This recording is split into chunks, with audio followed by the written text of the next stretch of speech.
now back on the road here again, this time against non-region foe Community. And so a chance to get a break from region play. And if I remember correctly, this may be Richland's last non-region game of the year. Am I correct on that, Mark? Let's look at the tail of the tape here. I don't believe so because they have Summertown. Okay, Summertown. So they do have versus 2A Summertown coming up, but you're very close to being correct. The 26th, it's home versus Eagleville. Actually, really good news. You know, a lot of people may feel like, wow, we've been on the road a lot this season. And you are correct, we have. But now from here on out, your next road game from the 19th today now is a full month, the 24th, October 24th. My wife, Bethany Mize' birthday, by the way, so happy early birthday. I'll be sure I'll be saying that quite a bit that night as well. But, yeah, basically you get a month's worth of home games for the Richland Raiders now, as they'll be taking on Eagleville, Cornersville, Summertown, and then they'll head back out on the road at Fayetteville City and at Moore County to end the season. And so big football headed this way, but right now you get a chance for a little bit of a reprieve maybe against an 0-4 community team, and chance for what we might call a get-right game, Dylan. Yeah, you know, the get-right game, you know, coming out of a loss there, and it's a game against Huntland we saw last week where if a few plays go your way, the score could have easily been maybe the other way. It was 21-7, and really being down 2 scores in that loss doesn't really tell the whole story. For much of the game, it wasn't that way. It was a 7-7 tie at halftime, and really a tale of very few possessions in the Huntland-Richland matchup. A lot of game being on the ground. Of course, how Huntland likes to do it. You know, Richland was tested defensively, particularly on the edge, where Huntland really took advantage of their speed-wise. Of course, it really didn't matter where they lined up on the field, where they started, whether it was from their own one or better. Right. Huntland was able to do a lot of damage, particularly from the quarterback position, really as their star running back of the night, but also able to utilize some receivers out in space on the sideline. And so Richland had some trouble containing, but Richland at the same time, a good mix of run and pass. 3 turnovers, though, for the Raider offense, and Huntland able to take advantage of that, particularly in the second half, put them up 2 scores. And so a lot of what-ifs there. You know, Richland had a good kick return to start out the game. Fell short there. It was a wide-open field. The sea parted, and the turf monster got Alan Kennedy there. And then a few catches right outside receivers' hands. A few plays like that go Richland's way, it's a different ballgame. So certainly what you say, Mark, against the 0-4 community team here tonight, a good time for Richland to get right, as we say. And you hit the nail on the head there. When it comes to Richland in that last game at Huntland, I can point to 3 things, some of which you mentioned there, the difference between a win and a loss. 1, you lost the turnover battle 3-1. 2, you gave up 3 plays that that totaled 196 yards. So 3 plays of 60 yards or more. And then finally, in that game, you committed all 3 of your turnovers in opponent's territory. Raiders punted just once, but only scored 7 points. I think this is the night where you're going to see that Richland offense finally come alive. But the only reason you're going to have a chance to hear about that here tonight is because of our fantastic sponsors here on WKSR Sports. I want to shout them out real quick. Our halftime report is brought to you by Sundrop, First Downs by Wernerburn and Associates Insurance, First Realty Group bringing us your touchdowns tonight. Hoping for quite a few of those, is about to say if you're a Raider fan.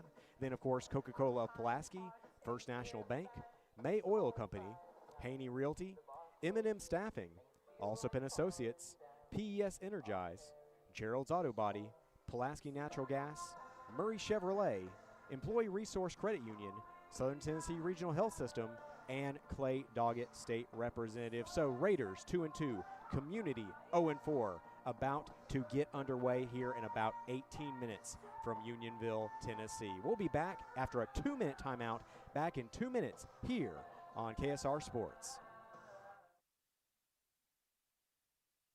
Fans, from the coin toss to the final quarter, stay refreshed with an ice-cold Coca-Cola as you cheer on the Raiders.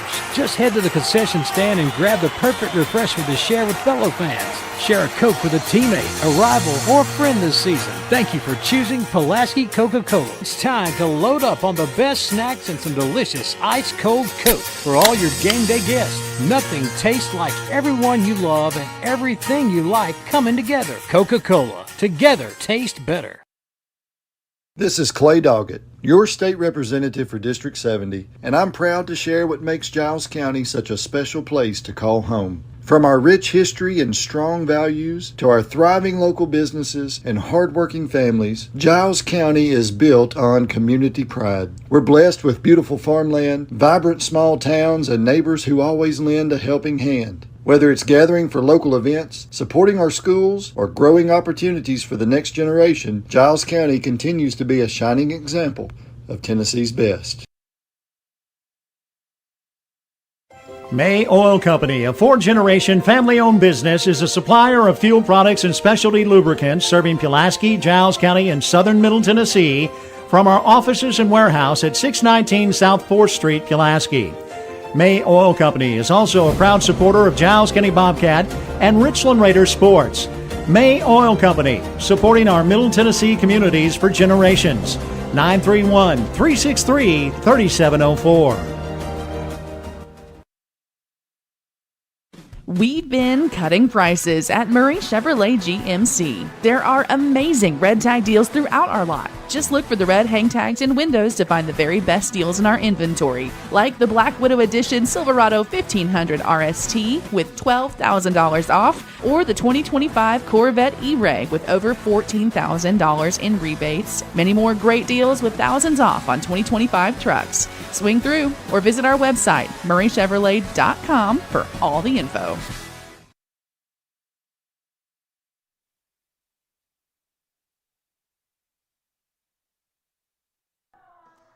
And we're back here from Community High School, or I guess technically Community Middle School, where their football field is. And I'll tell you, a picturesque venue, Dylan Manus, Richland Raiders, Community Vikings, as the Raiders trying to get back above 500 with a win here tonight, but surrounded by a forest. It's a cool night for football, and we're up in the crow's nest. I don't think there's a better place to be right now, right before this game's about to begin. I say it more and more when you travel with Mark Mize, you're going to go places, including the crow's nest, which this is a first for me, to be on the roof. So we got a great view up here, right about the 50-yard line.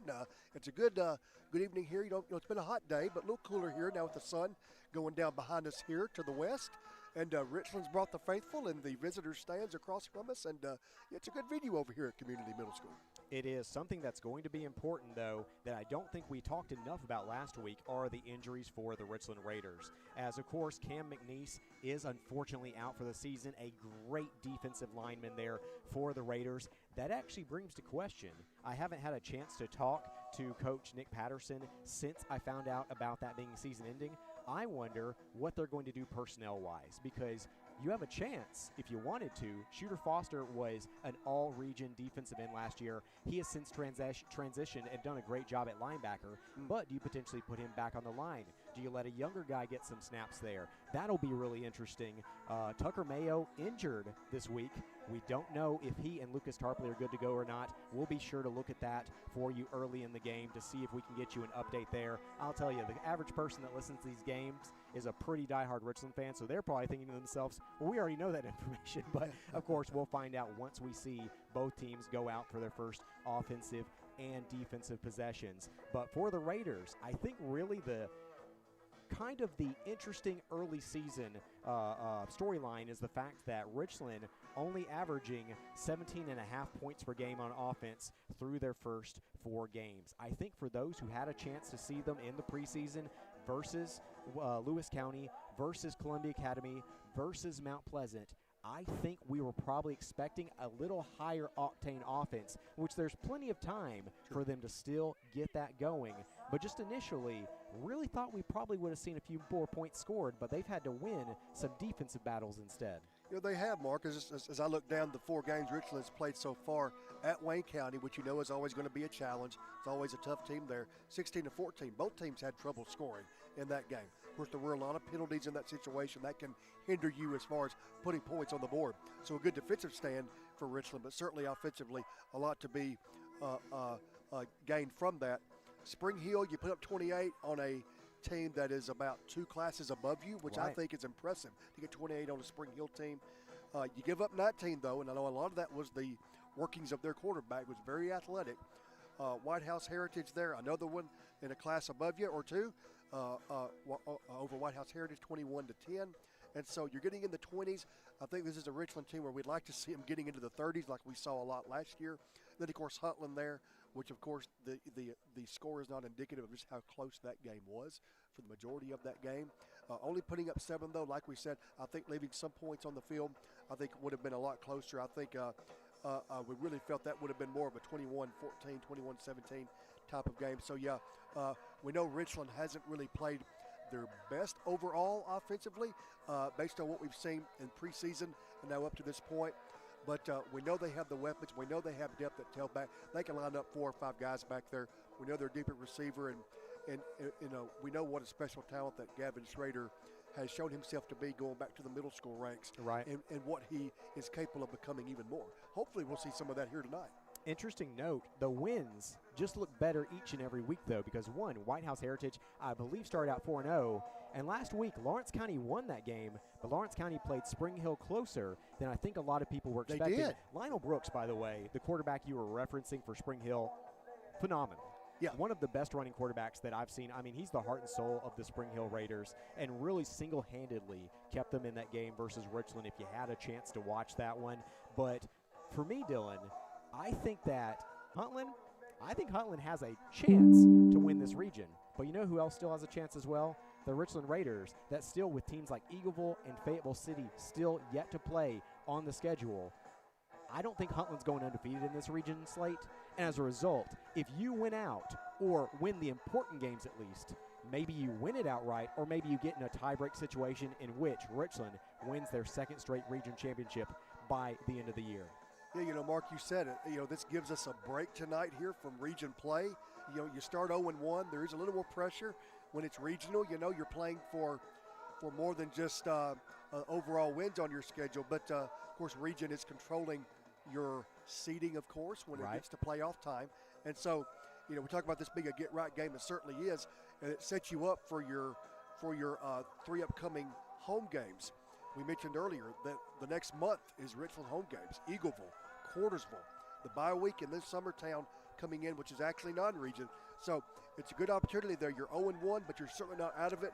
You know, as you say, I think Richland is capable of still winning every game left on their schedule. Definitely, and I think that was the feeling after that 21-10 victory over White House Heritage. Of course, they had a little bit of a letdown last week, but I think that comes down to execution. 3 to 5 plays were the difference between winning that ball game, and so I think the Raiders very easily could have won. You just hope this doesn't hurt their confidence. One last note I'll make before we kick it back to some of those fantastic sponsors during our commercial break. 2 years ago, in the season in which Richland ended up finishing 3-7, they went to Huntland. They only won 18-14, and even though Richland was like either 2-3 or 3-2 at that point, I texted the group chat and said, I'm a little concerned because I just felt like the body language was wrong. Things weren't going their way, and I was worried that that might be a tale for the rest of the season. I did not feel that way last week, Dylan. It was not like 2 years ago where I feel like there's a real cause for concern because all you saw was you not executing. It's one thing to not execute. It's one thing to allow that to become who you are. And I don't think that's what we saw last week. I think Richland's going to come out. They're going to dominate tonight. Absolutely no offense to community, but they've been giving up 45 points per game. And I think that this is going to potentially be that takeoff point for the rest of their season. So should be a great one. 2-2 Richland at 0-4 community. We're going to take another 2-minute timeout. Back in 2 minutes here on KSR Sports. This is Mike Keith for Winterburn and Associates Insurance. Winterburn Insurance is a full-service insurance agency, meaning they can help you with virtually every kind of personal insurance. Keep them in mind for auto, home, life, and health. Winterburn and Associates Insurance has been serving Giles County and the surrounding area for nearly 70 years, so they truly are a trusted choice. Get a quote online at winterburninsurance.com or call 363-8638. Winterburn and Associates Insurance, proud members of the Insurers of Tennessee. Hey, buddy, why the throwback uniform? Well, boys, you see, it's to celebrate the glory days, the pride, the passion, the tradition. Wow, what could be better than wearing a throwback uniform on game day? How about throwing back a green and gold citrusy sun-drop soda in a throwback bottle while wearing my throwback uniform on game day? The pride, the passion, the tradition. Throwback a green and gold sun-drop today.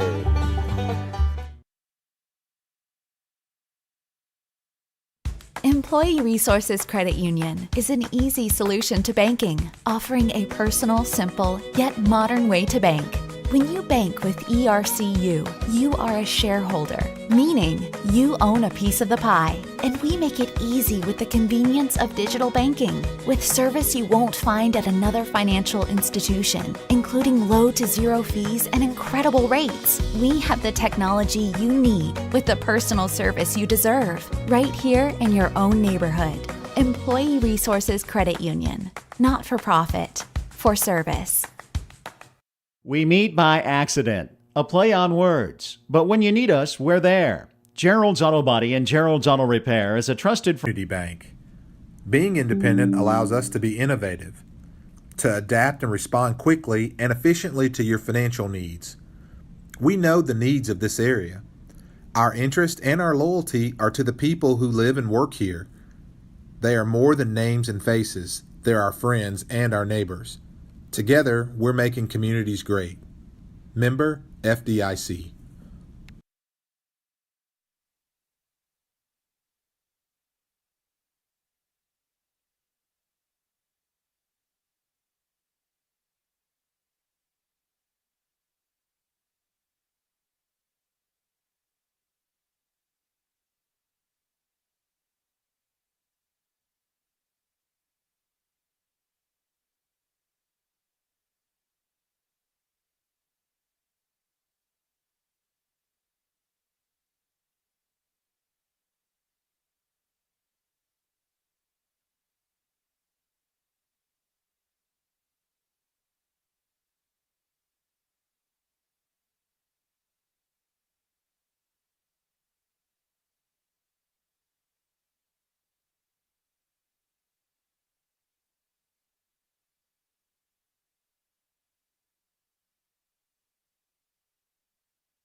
From the start here as the captains are headed out to midfield for the opening coin toss between the Richland Raiders and the Community Vikings. I'm Mark Mize. He's Dylan Manus. Dylan, for a second straight week, we had a chance to catch a Richland road game each time we keep going east, and honestly, I couldn't think of anywhere I'd rather be.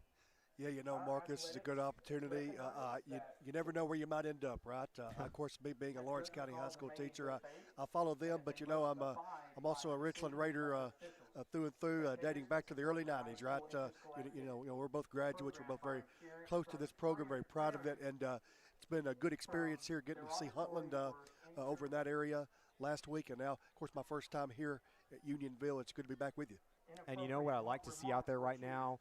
Once again, this does not necessitate that he's going to play, but one of your captains who is fully kitted out, you know, helmet and everything, is Tucker Mayo. So hoping that means that he's going to be out there playing linebacker here tonight for the Raiders. Obviously, that's a huge boost. He's a team captain. He's a senior, has done such a good job, even had a key receiving touchdown on the offensive end versus White House Heritage in that victory there as well. Actually, because of the community players, I can't see the other three Raiders. I'll get that in just a moment for you. Number 27, Lucas Tarpley. Oh, 27, Lucas Tarpley, they said. And so that would be another. And they said 52, Chase Thomason. They said DeMarcus Chrisman. I'll have to check and see if that's true. He's a freshman, so I wouldn't have anticipated that. But once again, if it is, yeah, we'll let you know here in a second on that one too. But we're getting the coin toss. If I'm the Raiders, I think I want to go out first. So they're setting up here. Looks like community deferred. And the Raiders, of course, will receive first. I think that's what's probably best for Richland there. A chance to exercise some of those offensive demons from last week. Don Henderson, umpire Adam Gilgan, head lineman Marcelli Anderson-Smith, line judge Andrew Hensley. I initially think, if I didn't know better, I'd say that was number 2, Brady Tarpley out there for the Raiders was the last guy. That looked like number 2, right? It was. Okay, yeah. They called it DeMarcus Chrisman. It was actually Brady Tarpley there, and we already called the other 3 there. So community runs out now. They are 38 deep on this team. And so they are headed out. Oh, and we're actually going to be joined by the Richland coaching staff who will be out here on the roof with us. Mr. John Hayslip there and Andy Griggs as well. Love both those guys, so they'll be, maybe you'll hear their voices intermittently, but it's a pretty big roof, so probably not. And now here come the Raiders. They're out onto the field. They're going to receive the kickoff first. And you mentioned it, Aylin Kennedy nearly took the opening kickoff back for a touchdown last week.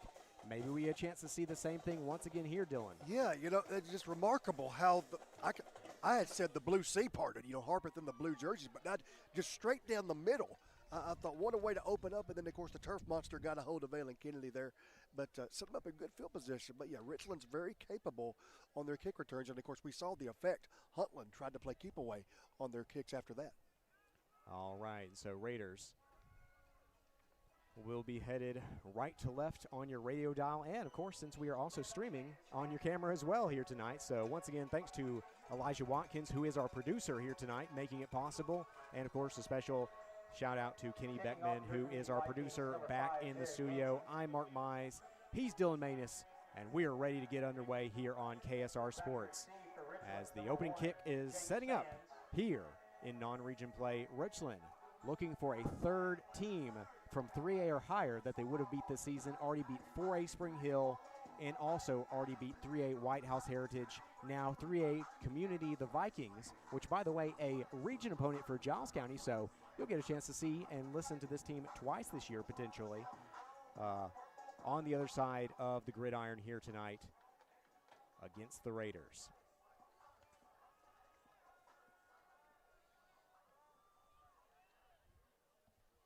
All right, so they're set to kick. Waiting for the opening whistle. Looks like back deep it will be an Aylin Kennedy and Jake Sands, the two talented receivers for the Richland Raiders. Expect to hear their name a few times here tonight. Actually, they're waiting for the clock to run down to 0. That's why. And so you hear the buzzer there. They'll reset it to 12 minutes for the first quarter. And then we'll be ready to get underway here. Dylan, real quick, what are your keys to tonight's game? I think for Richland, you want to get Gavin Schrader comfortable. I look to see an emphasis in the pass game, maybe some short intermediate passes to start out. I think that's huge for Richland. All right. Kicking it deep here. Actually going to be caught by one of the up men, but he's going to take it out. Gets out to the 40 before he's stopped by a pair of Vikings. So the Raiders will start out on their own 39 for this first possession. Always a good general key to the game, Mark, is field position. How do you utilize it? And it's good starting field position for Richland here, right around the 40 or so. Good start. That was Colin Cagle, a guy who we had mentioned he was the leading rusher last week, despite only having 8 touches. Expect to see more of him here tonight. It's going to be a pistol formation, also with an offset back for the Raiders. Schrader takes the snap. Going to pitch it now to the outside. That's Jake Sands. Sands trying to get to the sideline. He does make it there, cuts it up, and picks up about 5 yards on the carry. Yeah, the pistol. It's a pitch to the right. Showing some quickness there. Able to get to the edge there for a positive gain there. Yeah, 5-yard gain. Good first play. 5-yard gain on the play. They're going to try to get back to the line quickly here. Tempo offense. You've seen that from the Raiders on the season. Pistol formation had someone jump off sides.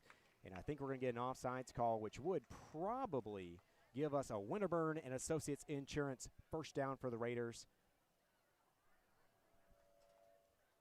They're going to walk them back. That is indeed a Winterburn and Associates Insurance first down right at the midfield stripe. You want to keep them on their heels. Richland trying to go fast, and they're comfortable going fast. So 1st and 10 at the 50.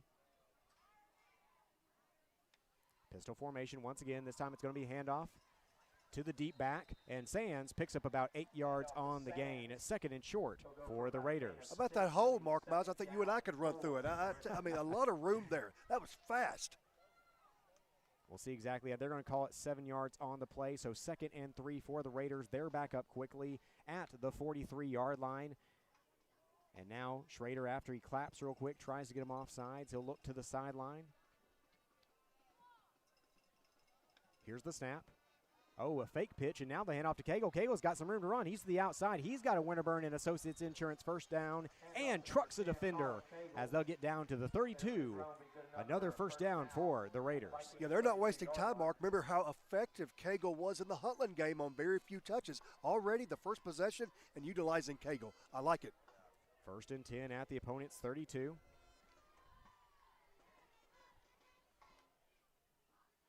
Raiders will look back to the sideline, and just what did we say last week? We wanted to see them establish the run more. Yeah. That opens up play action. Wonder if we see that here. It will be a pitch to the deep back. It is Sands once again. Sands with that elite speed to the sideline. Sands cuts it up. Oh, goes down hard at the 21. We'll see where they spot it, but I believe that's another Winterburn and Associates Insurance first down for the Raiders. Oh, Sands, he's tough, though. He popped right back up. He showed speed there, going to the outside. This time pitch left. I tell you, Richland doing a good job of balancing middle, left, right, all 3/3 of the field there, Mark. I like it. First and 10 at the 20. So just inside the red zone now. They'll look back to the sideline. Once again, Sands left, right, Cagle up the middle. Wherever they run it, that big offensive line, the hog mollies, as Chris Bledsoe likes to call them, doing some work here. They'll throw it to the outside. They get Aylin Kennedy in the flat. Kennedy makes a man miss. Kennedy to the sideline. And another Winterburn and Associates Insurance first down for the Raiders. And that's what we're talking about, wanting to get Gavin Schrader comfortable there. It's a pass we've gotten used to seeing there on the outside there. The defender playing soft, a lot of room for Kennedy on that comeback route. And Kennedy, of course, we know what he's able to do after he catches the ball. First and goal at around the 9-yard line, we'll call it, for the Raiders. First pass completion of the day, first pass attempt of the day. Handoff up the middle. Sands makes it look easy. That's a First Realty touchdown, Raiders. So Richland takes a 6-0 lead here with 9:41 remaining in the first quarter. And can you draw up a more picturesque first drive of the game, Dylan? Yeah, you really couldn't. You know, that was a Jake real quick, there is a flag on the side to the far side, so we'll make sure what that is. But continue. No, just a handoff to Jake Sands right up the gut there. Again, a wide open hole. The Richland offensive line, as you say, very effective. Sideline warning for Richland, but it does not matter, as that's going to keep the score on the board 6-0 pending this PAT for A.J. Bates. Kick is up. Kick is good. So with 9:41 remaining in the first quarter of play, the Raiders lead 7-0. We'll be back after a 1-minute timeout, back in 1 minute here on KSR Sports. At Haney Realty and Property Management, we strive to work with all your real estate needs. Listing, buying, property management, or rental, we have got you covered. Call me, Daniel Haney, at 931-309-8291 or come by the office located at 109 South 1st Street in Pulaski, and one of our agents will be able to assist you. Our website is www.haneyrealtypm.com. Haney Realty and Property Management. We are your best friend in real estate. For all your real estate, property management, and auction needs, contact Haney Realty Auction Company. Attention Giles County residents, looking for your next career opportunity? Look no further than M&M Staffing, your trusted local staffing agency. Owner John Braden Harper and recruiters Cree Holt and Mercedes Houston are all proud members of Giles County who understand our community inside and out. At M&M Staffing, we're your neighbors supporting local schools, athletes, organizations, and causes that matter to you. Visit us on Facebook, step into our office, or apply online at mnmstaffing.net. You can also give us a call at 931-347-4255. M&M Staffing, your bridge to a brighter future in Giles County.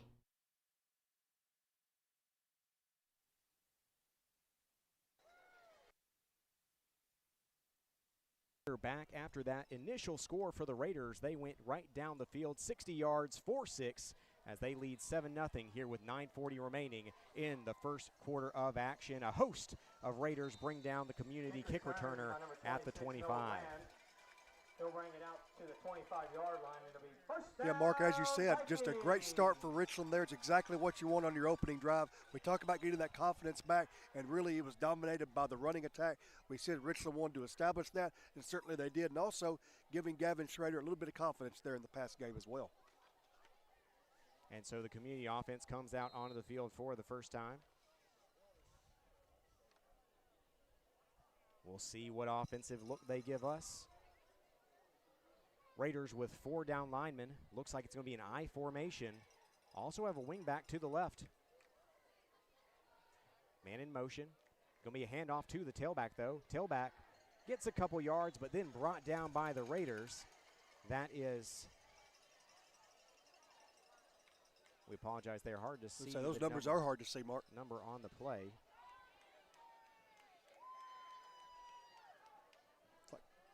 that 12? Possibly a 12 or 22 there. He's I think listed it's at running 22. back. Looks like that's Severin Garmin. Yep, Severin Garmin on the run. It's like going I formation, a little more traditional. You don't get to see the I formation very much anymore, Mark. So Garmin there picks up 3 yards on the play. Another handoff, this time turned back by the Raiders. This one may have been a short loss. I'll say that's excellent job shooting the gaps there for the Raider defensive front. This time, nowhere to go. So that was a 3-yard gain on the first one. This one going to go down as no game. I think they said Jacobs there was on the carry. Sorry, we're just now getting used to these community players as they did not have any stats posted ahead of this one. But Raiders lead 7-0 with 8:37 remaining in the first quarter. Do have a community player down on the field. Hope the best for that young man. We'll take a quick timeout so they can attend to him. Back in 1 minute. Raiders lead 7-0 back in 1 minute here on KSR Sports. Natural gas safety tips brought to you by Pulaski Natural Gas. Call before you dig. Don't hit a buried gas line. Before you dig or move earth in any way, call your local one-call number or utility locator service. They can tell you the location of buried natural gas lines, power lines, and other utilities so you can dig safely. These tips are brought to you by Pulaski Natural Gas, 363-1752, 363-1752.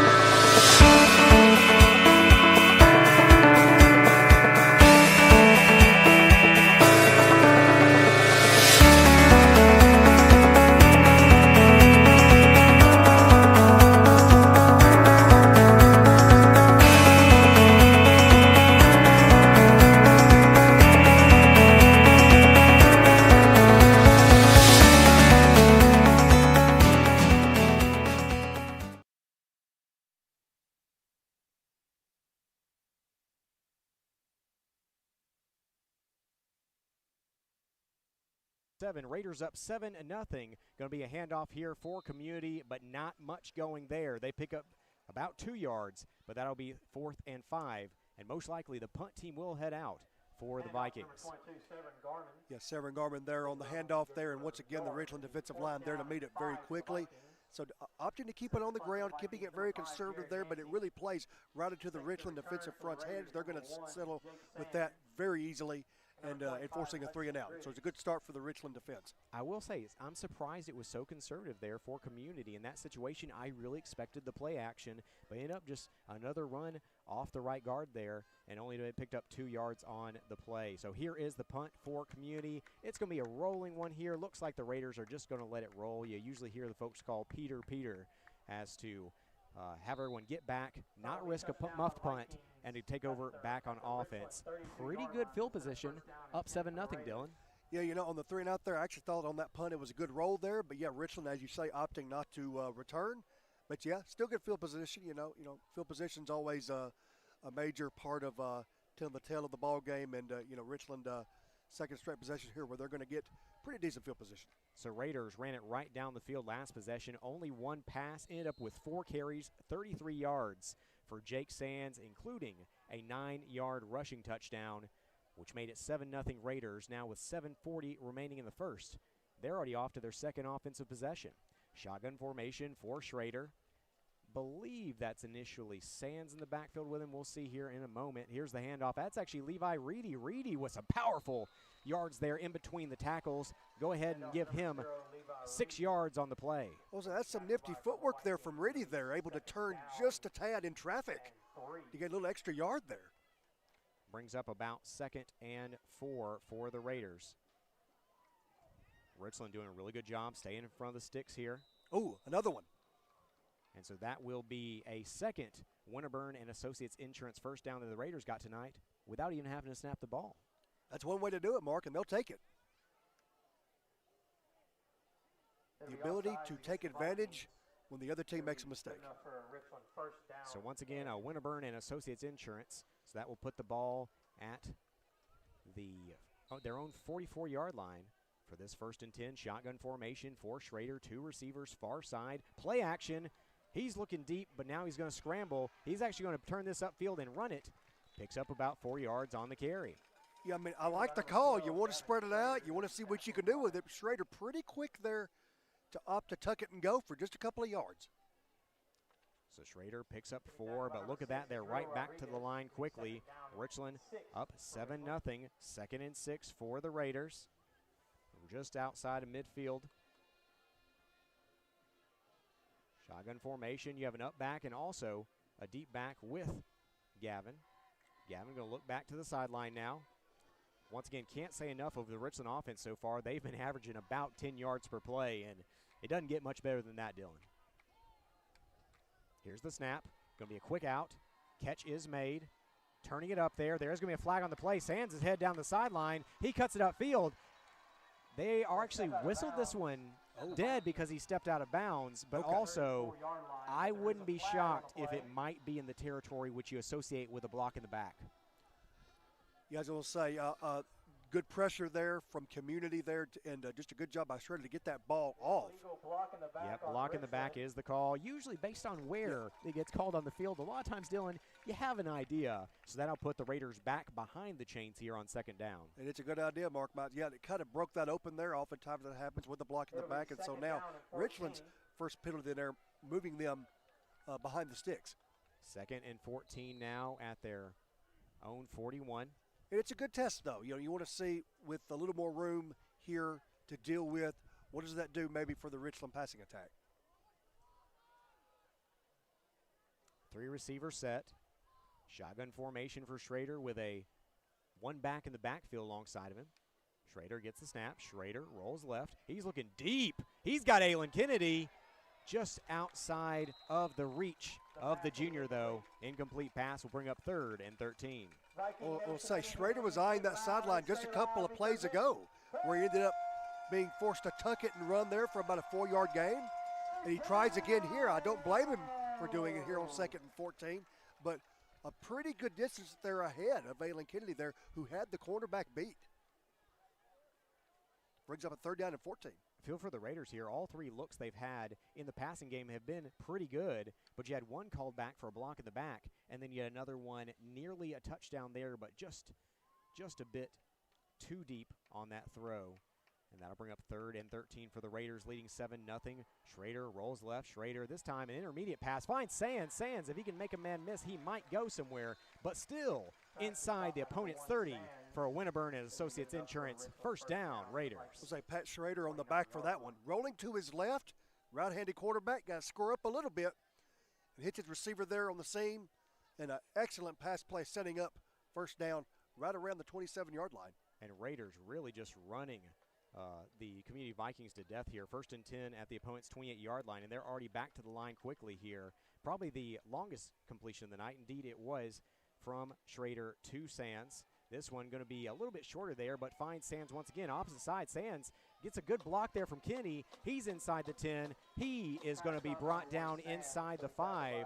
1st and goal for the Raiders. Just a good intermediate pass in the slot underneath. A soft coverage there. It leaves him plenty of room to run, and Jake Sands, you don't want to leave him any extra room to run because he'll take advantage of it. Man, he's quick. 1st and goal, and it's going to be right at the 5-yard line. That was another Winterburn and Associates Insurance 1st down for the Raiders. What do you think you see here? Do you think they go back to Sands? That's how they got their first score of the night. Yeah, it will not surprise me to see the ball in his hands in some form, run or pass. They're going to go with what they call that jumbo set. Sands and Cagle are your wingbacks. I believe that is Bates is your fullback. Bates gets the carry up the middle. He'll get a couple there, but Community does get the stop. It'll be 2nd and goal at the 4. I'll say Bates, simple handoff off the gut. Of course, you know, Bates is a good power runner there, but he's met pretty quickly by 2 Viking defenders. 2nd and goal at the 4 for the Raiders. A lot of things they can do here. And once again, unlike last week, they have gone to the running game early and often and have basically just imposed their will in the early goings. Jumbo set once again. This time Mayo is your wing back. I think Schrader might have kept it this time. Actually, on the far side there. Could be a keeper by number 12, Schrader. Yep, they said Schrader was the keeper on the play, and it's going to be a 4-yard rushing touchdown for Gavin Schrader on the play. I'll tell you, he had me fooled there. Almost like some kind of a reverse option maybe, turning to his right there coming out of the snap, and he opts to keep it, and he goes right in for the score. But I know, Mark, right there, we kind of lost him there for a little bit. Good keeper there for Schrader on the run, and a good drive for Richland there, overcoming the early penalty. I'll confirm to make sure that was indeed Schrader because, like I said, just kind of lost in a sea of bodies there. Kick is up. Kick is good. So with 4:05 remaining in the first quarter, Raiders go up 14-0 on the First Realty Group touchdown for the Raiders. We'll be back after a 1-minute timeout. Back in 1 minute here on KSR Sports. When it comes to your family's health, you can count on Southern Tennessee Regional Health System Pulaski. We're focused on keeping you at your best with annual screenings and preventative care. Having a family doctor helps you stay healthy, so our Southern Tennessee Medical Group makes it easy to find one. Call 1-800-424-DOCS. That's 1-800-424-3627, or visit southerntmpulaski.com to find a primary care physician. First Realty Group has been serving Giles and Lawrence County and beyond for decades. We're first because we have the best selection of land, homes, and commercial properties to choose from. Our fair price promise means you can shop with peace of mind locally and with customer care not found elsewhere. We also understand the buying process and what it takes to make it easy, from title to escrow to closing. First Realty Group. First for a reason. Visit frg1.com for all of your buying needs in Giles County.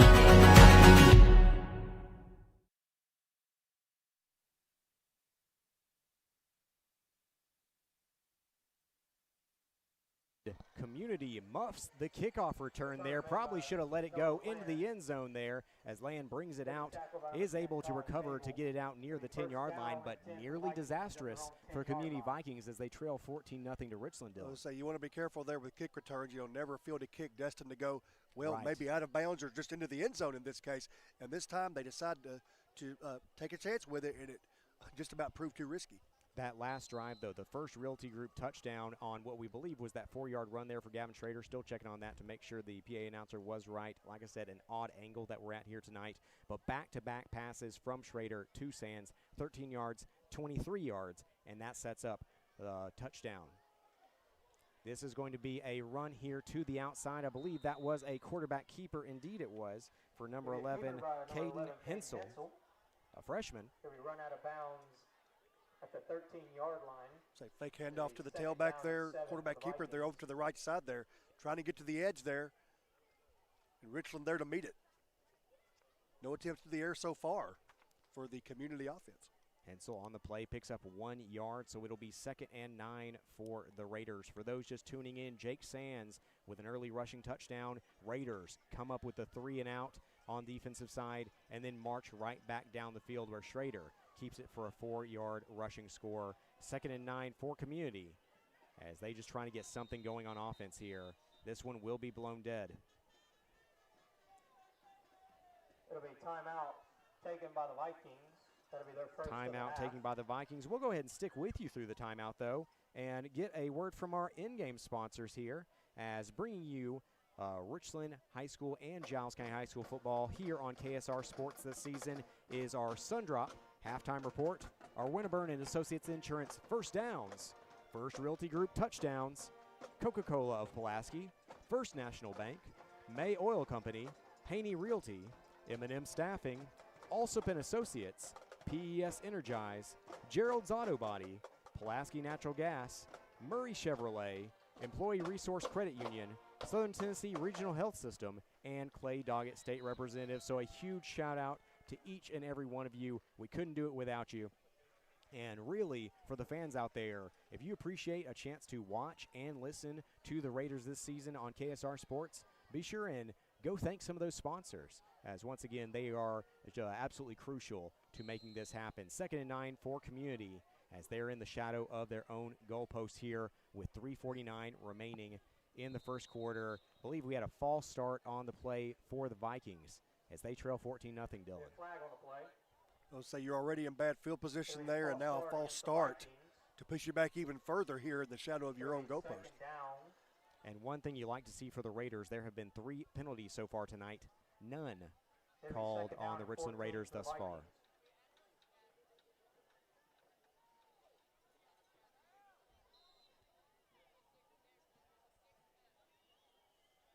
So Community breaks the huddle.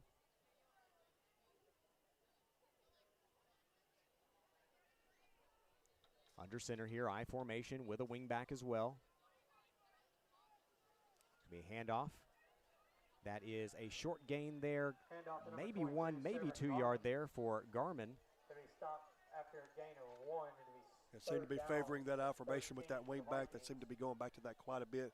Of course, putting yourself in some rough field position here in both possessions so far can force you to be a little more conservative.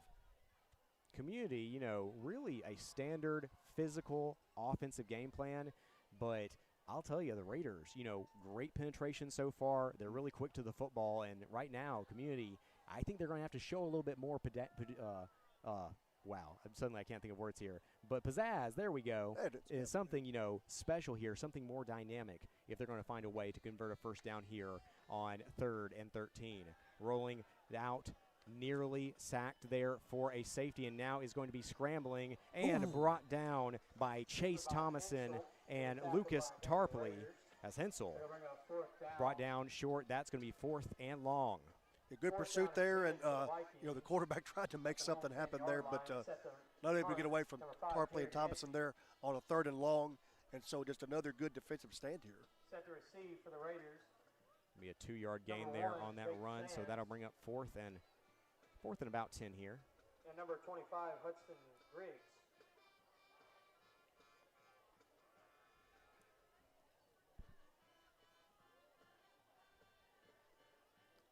So last time they just let the punt roll, and Raiders took over and marched right down the field. Ooh, not a very good punt here, and actually Sands is going to catch it at the 35. Sands comes up near sideline, gets inside the 30 there, but that'll be where the Raiders start this drive, leading 14-0 with 2:04 remaining in the first quarter.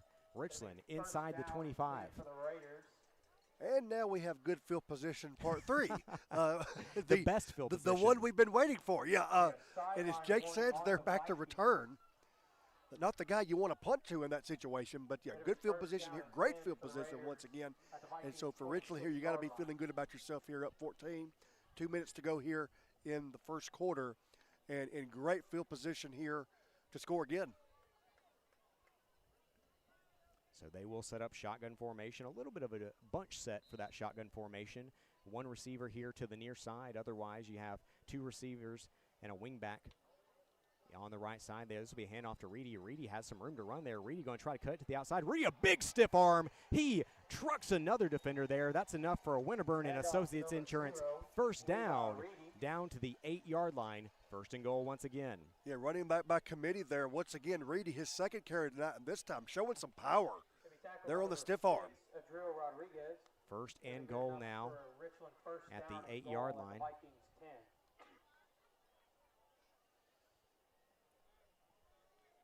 Going to 3 wide receivers.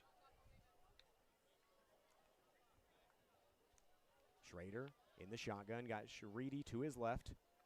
Richland up 14-0 with 1:35 remaining in the first quarter, trying to add to it here. Schrader hands it off Reedy. Reedy makes one cut. Reedy meets a man at the goal line, but he's the stronger person there as he busts through for a First Realty Group touchdown Raiders. So 3 drives, 3 touchdowns. It's now 20-0 pending the extra point here in the first quarter. What else can you say about what you've seen from Richland, Dylan? 3 possessions, 3 scores is exactly what you want if you're Richland, just the way you'd script it. Winning field position, winning in the rushing attack, winning in all phases. Absolutely. So Raiders, a lot to be proud about here in the first quarter. We said it was important. They had a chance to exercise the demons here. I think they've done that very well here early on. Bates with his 3rd straight extra point, and it's 21-0 Richland here in the first. We'll be back after 1-minute timeout, back in 1 minute here on KSR Sports.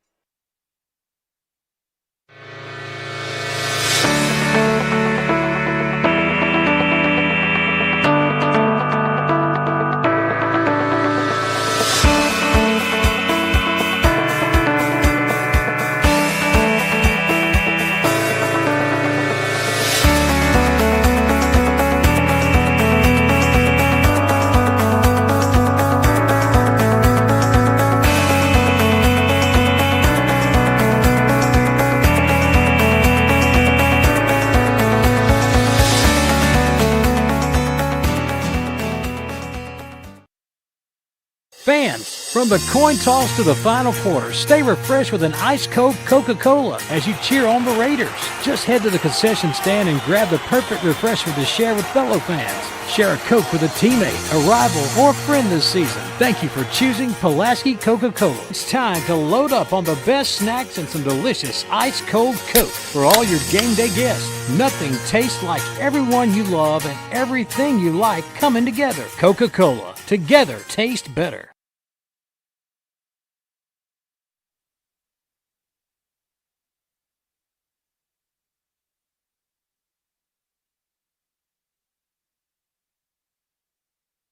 Touchdowns for this Raider offense, and they lead 21-0 with 1:25 remaining in the first quarter. 0-4 Community Vikings hosting the 2-2 Raiders. And Richland, I think all the offensive woes they've had in the first 4 weeks, they are basically getting rid of that frustration there, just working it out here across the gridiron versus the Vikings. Yeah, exactly, Mark. You summed it up well. It's been a good first quarter. You really take care of business here. Dominating field position, really playing a pretty clean game up to this point here, both in run and pass. It's a mixture of running back by committee, really. It's seeing Reedy, Sands, Bates, you name it. Richland goes about, I feel almost like 5 or 6 deep.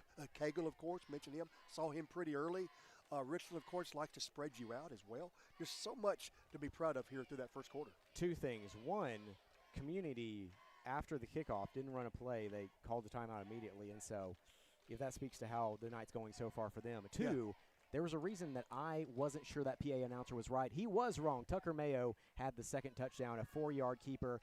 Gavin Schrader sold it so well that's why we thought it was him on the play. But I kind of didn't think it was Schrader, but the PA announcer called it, and so I said, you know what, maybe I'm wrong. I texted somebody who's here tonight, and he said, nope, Tucker Mayo, 4-yard rushing touchdown. So want to give a huge shout out to that young man for 2 reasons. One, there was a chance he wasn't going to play tonight as he's a little bit banged up this week. Yeah. But not only is he playing and starting as a defensive captain, he already has a rushing touchdown tonight, Dylan. Yeah, good for him. Good night for him when we weren't really sure what was going to happen.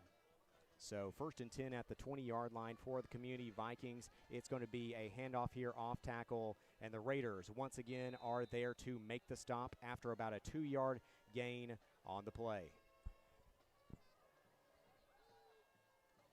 A massive flesh down there as probably 8 people at the bottom of that pile. That's actually going to be the first carry of the night for number 26, Noah Land.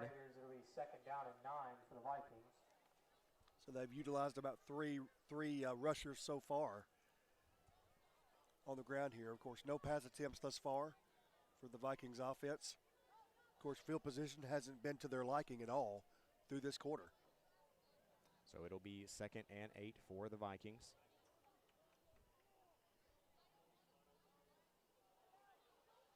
Going to be another handoff right up the middle, and just really not a lot of variation there from the Vikings. I think when you're down 21 points in the first quarter, you got to show a little bit more here. You do, and still keep it on the ground. It's obvious this is what they feel comfortable doing, but yeah, you're really playing into Richland's hands here, late here in the first quarter, down 21-0 here, and the tailback for Community just hitting a Raider wall. For lack of a better term. And who had the carry on that play? Oh, my goodness, Mark, I apologize. I didn't quite catch that one. Gotcha. We'll catch it here in a second. They're going to try to get this one off. Less than a second. Can they? They do indeed get it off. It's going to be a play action and nearly intercepted twice by Tarpley, but that is going to end the first quarter and put it as 4th down for the Vikings. We'll be back after a 1-minute timeout. Raiders lead 21-0 after 1. Back in 1 minute here on KSR Sports. This is Clay Doggett, your state representative for District 70, and I'm proud to share what makes Giles County such a special place to call home. From our rich history and strong values to our thriving local businesses and hardworking families, Giles County is built on community pride. We're blessed with beautiful farmland, vibrant small towns, and neighbors who always lend a helping hand. Whether it's gathering for local events, supporting our schools, or growing opportunities for the next generation, Giles County continues to be a shining example of Tennessee's best. May Oil Company, a four-generation family-owned business, is a supplier of fuel products and specialty lubricants serving Pulaski, Giles County, and southern Middle Tennessee from our offices and warehouse at 619 South 4th Street, Pulaski. May Oil Company is also a proud supporter of Giles County Bobcat and Richland Raiders sports. May Oil Company, supporting our Middle Tennessee communities for generations. 931-363-3704.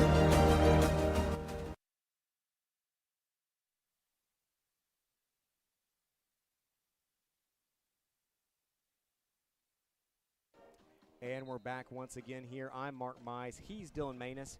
Starting the second quarter as the Raiders lead 21-0 over the Community Vikings. 3 scoring drives, 3 defensive stops. This tonight, we can safely say it's been all Raiders. This is Raider football 101 here. It's exactly what you want in all phases of the game. Yeah, really kind of what we expected, just to be honest. Absolutely no offense to Community. I mean, the thing is, you build a program 1 year at a time. But the Vikings have never been to the playoffs before, and right now the Raiders look like they're going to take the lead in the all-time series. By the way, they were 2-2 coming into tonight, but well on their way to a 3rd victory in this series as they're up 21-0 here early in the second quarter. After that punt sailed out of bounds, Richland will take over on their own 45. One thing you really have to a ton of credit for, Community, great atmosphere, but also y'all were talking about how good the band is. Really, really talented group. I just enjoyed hearing Barbara Ann not too long ago, and I must add, I'm a big fan of the Beach Boys, so it's good to hear. Shotgun formation. It's Cagle alongside Schrader in the shotgun. 2 receivers near side. Wonder if Richland goes deep here on 1st and 10. Motion the man out of the backfield, but actually motion him out so that they can pitch it out to him on a quick halfback screen there, and just fighting for it on the play. I believe that was Cagle. We'll make sure. Pass will be caught by number 10, Colin Cagle. Yep, indeed it was. Cagle on the reception, picks up. Number 2, Brandon Richardson. It'll be 2nd down and 3. We'll see where they mark it. Maybe 2nd and 2. Looks like good strength there by Cagle there on that screen. And I believe the first screen we've seen thus far tonight for the Raider offense. And they're actually having a little trouble. They trying to get a ball from the sideline? It looks to be that way. Or maybe talking a potential penalty call here. I didn't see the flag. No, I didn't see it either, Mark. I think they. Okay, looks like we do. Defensive holding? I mean. After the play, it'll be a personal foul. Oh, personal foul on the Vikings there. Automatic first down. So that will be a Winterburn and Associates Insurance first down for the Raiders on that personal foul. 1st and 10 now at the opponent's 32-yard line. Schrader claps, but then looks to the sideline. He's got Cagle alongside him there. 2 receivers near side. I believe it's Sands and Kennedy, his 2 favorite targets. Handoff Cagle. Cagle. What a talented runner there. Breaks it up the sideline. That's a Winterburn and Associates Insurance first down inside the 20 for the Raiders. I was like, this dude's on another level. We just saw the strength and power of Cagle there on that halfback screen there along the sideline to fight for a good 2 yards more. And then we see the shiftiness there by Cagle out of the shotgun on that handoff. That'll go down as a 13-yard run for Colin Cagle. Brings up 1st and 10 on the opponent's 19, the 4th red zone trip of the night. The Raiders haven't really done it with big plays. They've done it with slow and methodical drives. And now, up 21-0, they'll hand off to Cagle here on the halfback draw. Cagle follows and basically just a wave of offensive linemen there, and he's going to reach out over the goal line for the touchdown, a 19-yard rushing touchdown. But if there was ever a play that was made possible by the offensive line, I think it was that one, Dylan. I was saying we're so quick to often forget them, but yeah, they're setting up that those holes for Cagle to do what he does, and that's a very impressive there in all phases there for Richland. So a 19-yard rushing touchdown for Cagle. His last 2 carries had 32 yards. That was really the Colin Cagle drive as the Raiders go up 27-0. Kick is up. Kick is good. So 10:55 remaining here in the second quarter. Raiders lead 28-0 over Community. We'll be back after a 1-minute timeout. Back in 1 minute here on KSR Sports.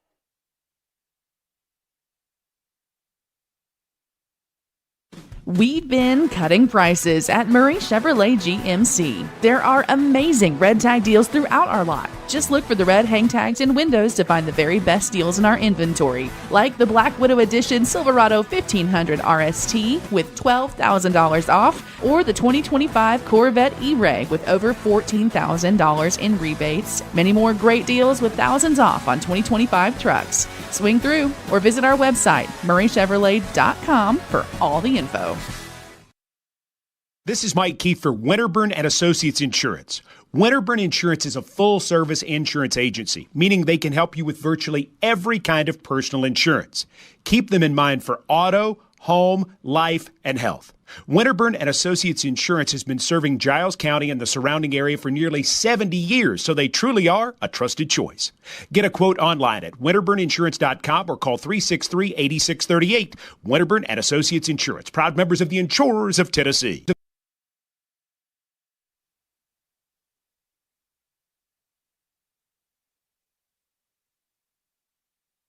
And we're back for the kickoff as the Raiders lead 28-0 here at Community High School. Perfect night for football and a perfect first half for the Raiders. 4 possessions, 4 touchdowns. And really, I mean, I just don't even know what to tell you. That last touchdown by Colin Cagle, he basically just trotted behind his lineman who raced into the end zone with him on a 19-yard rushing touchdown. There's your team effort. Take your offensive lineman out to eat later, Mr. Cagle. But, everything clicking on all cylinders there on that play. And really every drive so far for the Raiders in all phases. They've started in great field position each time. They've dominated it each time with 6 points. And what I like is Sands, Mayo, Reedy, and now Cagle, 4 different rushers have scored the 4 touchdowns here tonight. And so really passing the rock around for the Raiders. As another big tackle for loss, I believe that is Chase Thomason. Comes up with a huge tackle for loss. Handoff to number 22, Severin Garmin. Yeah, that's Thomason there. Excellent open field tackle there. Tailback trying to get off tackle there, and Thomason there to meet him. Excellent wrap-up, forcing a 3-yard loss. Yeah, and I mean, honestly, he almost could have shook hands with the quarterback there on the play. That's just how deep of penetration he got into the backfield on that play. That'll bring up 2nd and 13 for Community, and the Vikings still yet to pick up a first down, and quite frankly, they've really only taken 1 shot so far. They attempted 1 pass there on that 3rd down and long on the last possession. This play under center.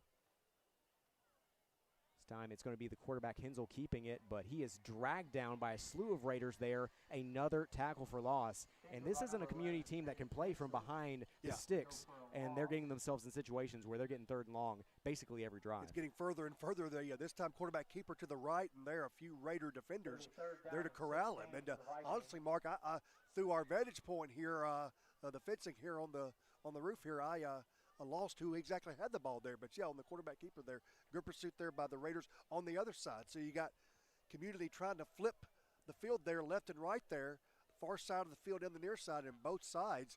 Richland there to seal off that edge. You know, I'm actually keeping real-time stats that you may notice that I'm just slightly more distracted than usual, but I'm trying to keep up with how many yards. I think Community has a total of 6 yards here tonight through 4 possessions. Oh, nice pass play there, but a big stick there from, I believe that was Hudson Griggs, to force the incomplete pass. And that one kept the Vikings from converting their first down. I was say, the rollout there to the receiver, it's in his hands. Looks good. That was a good pass. Oh, yeah, it was. A good stick there by, I believe you said that was Griggs there on the hit there. Good timing by the DB. Forcing another 4th down for the Vikings offense. So that's 4 drives, 4 punts, 4 3-and-out punts. Yeah. For the Vikings now as they're facing 4th and 16. Raiders lead 28-0 with 8:39 remaining in the second quarter. What a night for the Raiders. If there was ever a right night where the Raiders are going to get to 70 points, it feels like it might be tonight. Here's the punt. This one, a bit of a short one, but I believe that's going to be Kennedy that's going to bring it in on the far sideline. Actually, I don't think that was Kennedy there. We're going to see in just a moment. That kind of looks like it might have been. Was that Hudson Griggs? It's so hard to it's see hard on to the far tell there side. the numbers on that far side. It's kind of dark on that side. I believe I did see a penalty flag come down. Yep, it was Hudson Griggs, actually, and he brought it down inside the 10-yard line. Unfortunately, the 40-yard return looks like it might come back via a penalty here. Still will be fortuitous field position for the Raiders. Well, it looked like he was shot out of a cannon there, Mark. Yeah, and it will be against the Raiders on the play, on the return team. So not inside the 10, but at that point you might as well have gone for it on fourth down because Griggs actually took it back further than the original line marker. Oh, my gracious. That just... But the penalty obviously brought it back.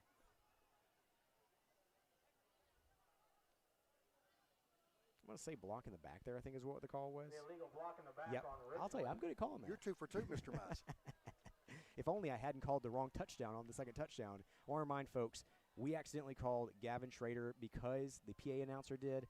I was really second-guessing it, and so I ended up reaching out to one of the Raiders fans. That was Tucker Mayo on the 4-yard rushing touchdown, and so my apologies there. Your first touchdown was Sands on a run, then you had Mayo on a run, then Reedy, and then finally Colin Cagle. 4 rushing touchdowns, 4 different young men, 8:28 remaining in the second quarter. Richland leads 28-0.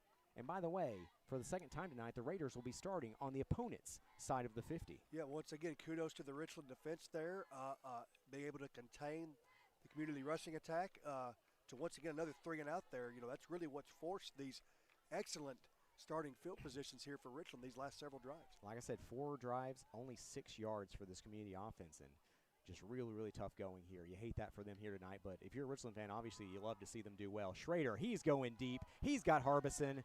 Ooh, really good pass break up there by the opposing quarterback, Hensel. Wow. And so a near touchdown there. Harbison already has 1 receiving touchdown this year.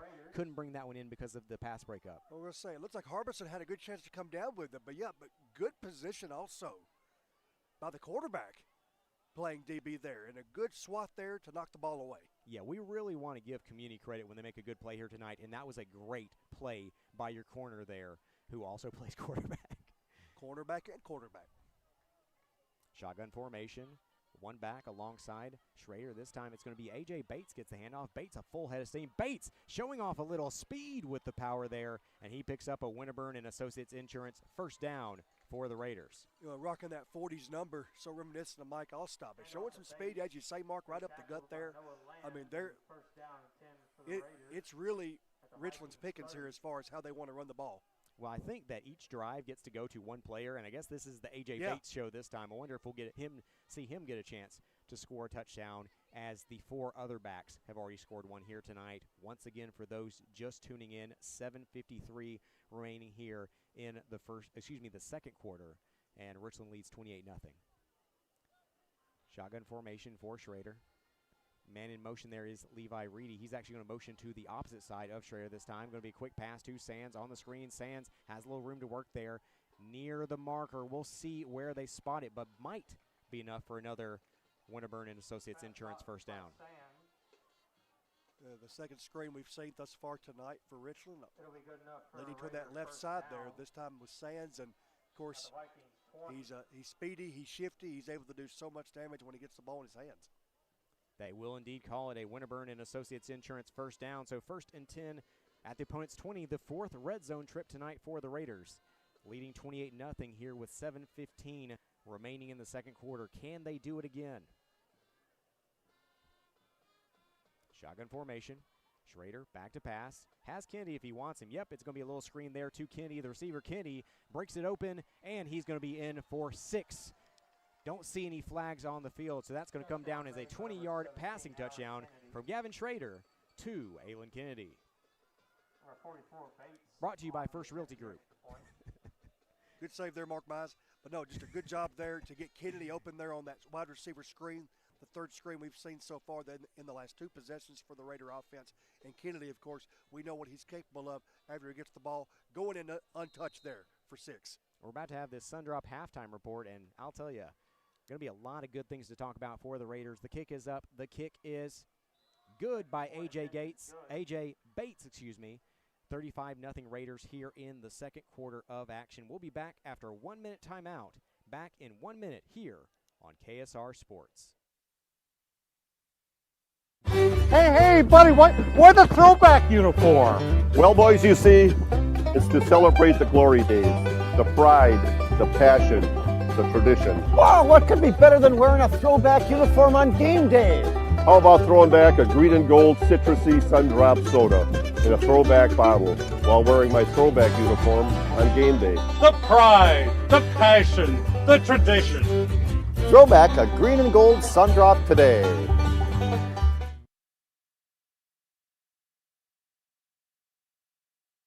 Employee Resources Credit Union is an easy solution to banking, offering a personal, simple, yet modern way to bank.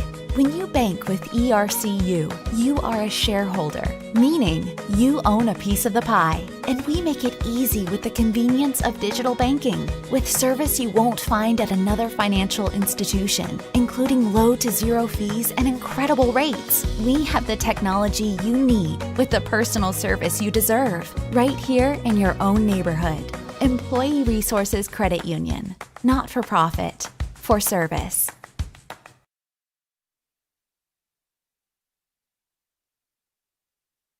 And A.J. Bates boots another one deep through the end zone on the kickoff. He's 5 for 5 on extra points here tonight, and that Raider offense has had 5 different scorers set him up for those extra points as they lead 35-0 with 6:57 remaining in the second quarter. Dylan, this has to be one of the most dominant efforts we've ever witnessed by the Raiders. It is.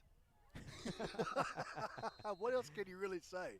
Everything that's clicked tonight, it's textbook, it's what you scripted, it's what you hope you might see.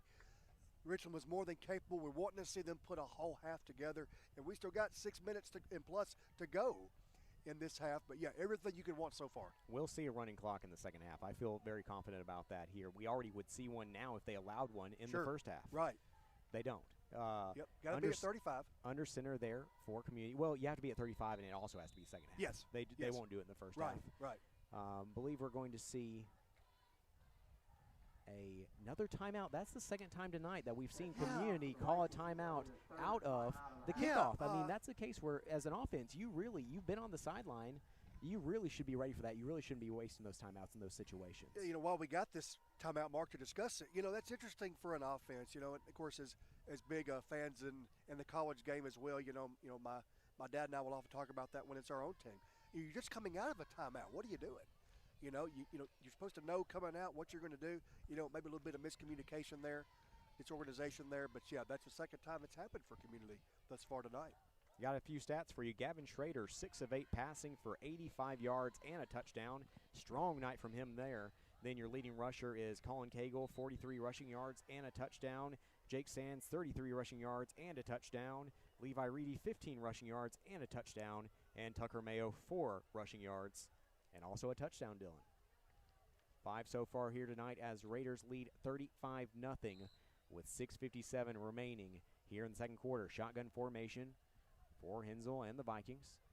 Going to be handoff there. I believe that's Garmin fighting his way on the right side. He'll pick up about 1, but that's basically been every carry here tonight. Maybe you get 1, maybe you get 2, but really just not able to move the ball effectively versus this front 7 for the Raiders. It's been a hard night to be a Viking running back, and kudos to that Richland front 7, as you say there. They're good penetration. I mean, there is nowhere to run if you're the Viking offense there. They're just they're overmatched, you know. But credit to the Raiders doing what they do, responsible at their positions here defensively. That one went down for a 1-yard gain. It'll be 2nd and 9 now for the Vikings. Yet to have a first down here tonight. Going to be a double handoff here. I like the play, and actually they have a chance for their first down of the night. They're going to get it. So a little trickeration there for the Vikings. And I'll tell you, it's hard not to root for him here to have a few good plays there. Great play there for Noah Land, who picks up the first down. Yeah, Noah Land, he's a big back, too. That's a good carry. You know, the double handoff there, a little bit trickeration there, going to the side there for the community offense, and it's a good call. And their first down of the evening coming here midway through the second quarter to keep the ball moving.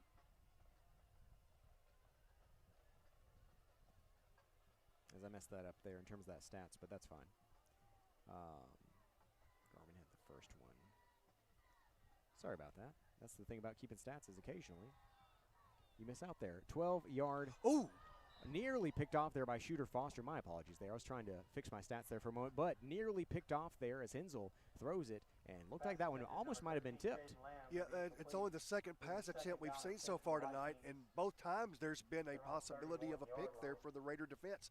I mean, it's a crowd of about 3 defenders there in the area with the Viking receiver, and the community's lucky that it wasn't picked off. So that rush for 12 yards was their first down of the night. They're still trailing 35-0 though with 5:31 remaining. Hensel's pass incomplete makes it 2nd and 10. Under center once again, going to hand it off right up the middle. Whoa. And yanked back. There almost got through the line there, and almost, as Jacobs' guy had almost said, "Come back here, young man." Picks up about 1 yard on the carry. I'll say on that handoff, I thought it's a good call right there. It opened pretty quickly, but then it closed quickly. Good penetration there by the Raider defenders there, the defensive tackles up front. So after the 1 yard gain for Jacobs, that's going to bring up 3rd and 9 for the Vikings. You got Bates there. We mentioned him earlier, playing right there, that left defensive tackle there. Good to see him there, both sides of the ball tonight. 4:53 remaining in the second quarter. If the Raiders get a stop here, they'll have a chance to add to that 35-0 lead. Wishbone formation. Going to be another double handoff. Raiders fall for it again initially, but who doesn't? Shooter Foster. As he comes up, makes the tackle there for only a 3 yard gain. That'll bring up 4th and long. Shooter Foster there shooting the gap, if I may say with his name there. He's such a good player. Plays with such intensity there, good speed for that young man. And, initially it looks like they're going to fool the Richland defense and closes quickly there thanks to Foster's athleticism. Set the return for the Raiders. So Harden there ends up picking up, they'll call it 2 yards on the play. 25, Hudson Griggs.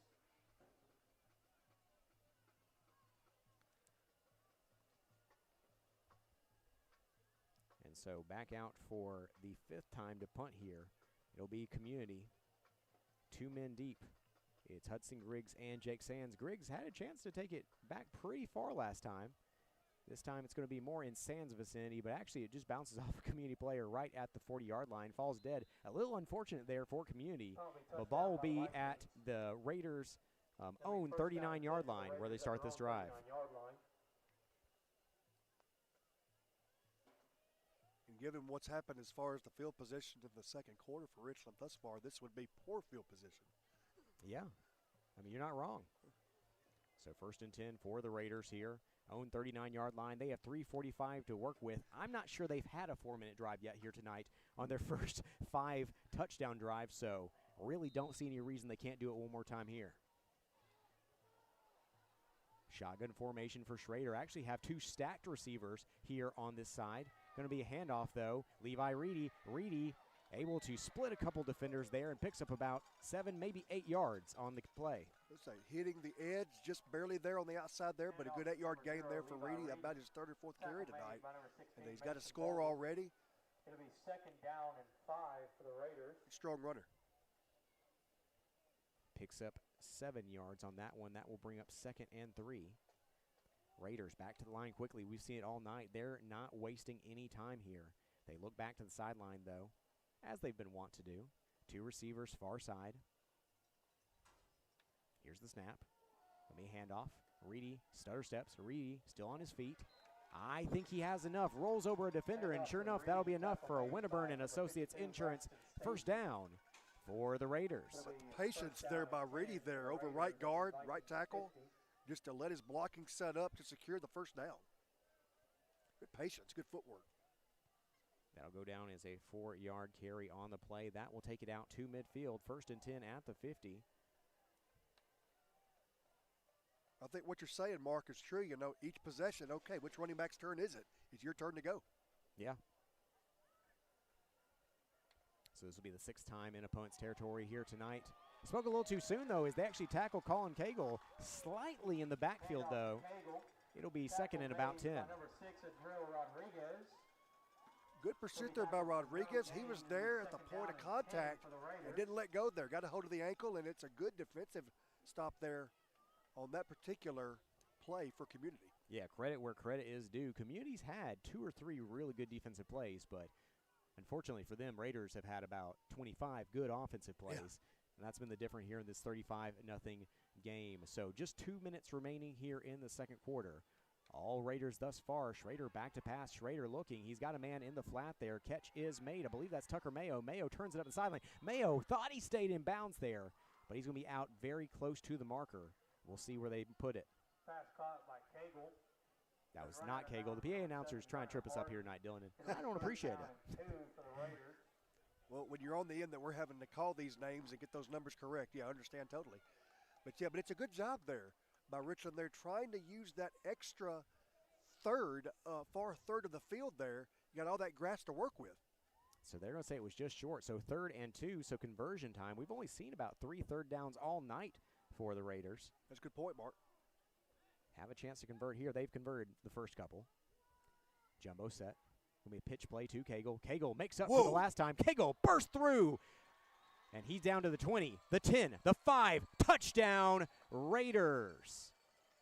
As Colin Cagle comes up with not only a Winterburn and Associates Insurance first down, but comes up with a First Realty Group touchdown on the play. Was out of the jumbo package. That's just a pitch up the middle there to Cagle, and he quickly burst it open like he shot out of a cannon for 6. They're not going to catch him. Now, that guy is special.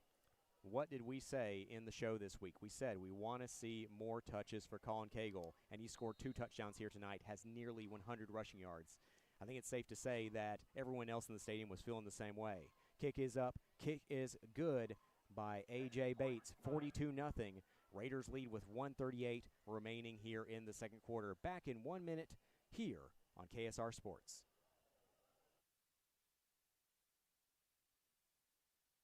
We meet by accident, a play on words. But when you need us, we're there. Gerald's Auto Body and Gerald's Auto Repair is a trusted friend when you need auto repairs or auto body work. We specialize in making you feel at ease in a time that can be uncertain at best. We take the worry away and give you our very best. Gerald's Auto Body and Gerald's Auto Repair, a trusted friend when you need us. Call 363-0539 or drop by 716 North 1st Street, Pulaski.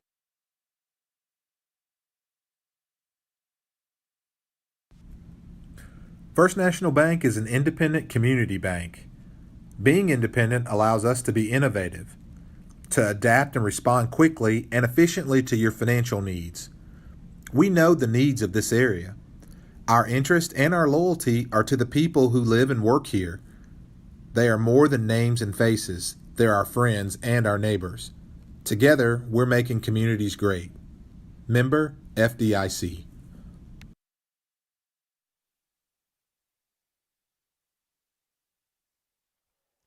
And we are back here for the kickoff. Bates boots another one deep. Nearly gets it through the uprights there. Hey. Shout out to Bates here. The last 4 kickoffs, they're getting it beyond the goal line there. So good to see. Yeah, I mean, and you talk about keeping community from having any chance to have strong field position. When you're starting at your own 20 every single time, that's a difference maker. And so I'll tell you, what a night for A.J. Bates. He's 6 for 6 on extra points. Hasn't had a chance to attempt a field goal, but I say at this point, why not? And heard a little story there for Jennifer Hawkins saying Colin Cagle said that he was hoping for 2 touchdowns tonight. That young man got what he was hoping for in the first half, mind you.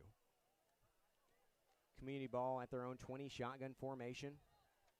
Going to be a quick out there. I like the play. Ooh. Don't like the receiving attempt, though. That one's going to be incomplete. We'll say no gator hands on that one, Mark. It's just you got to secure it before you take off. Get the cart before the horse. The first thing I'll say here, though, at this point is I really like the fact that now they're really kind of opening up the playbook a bit more.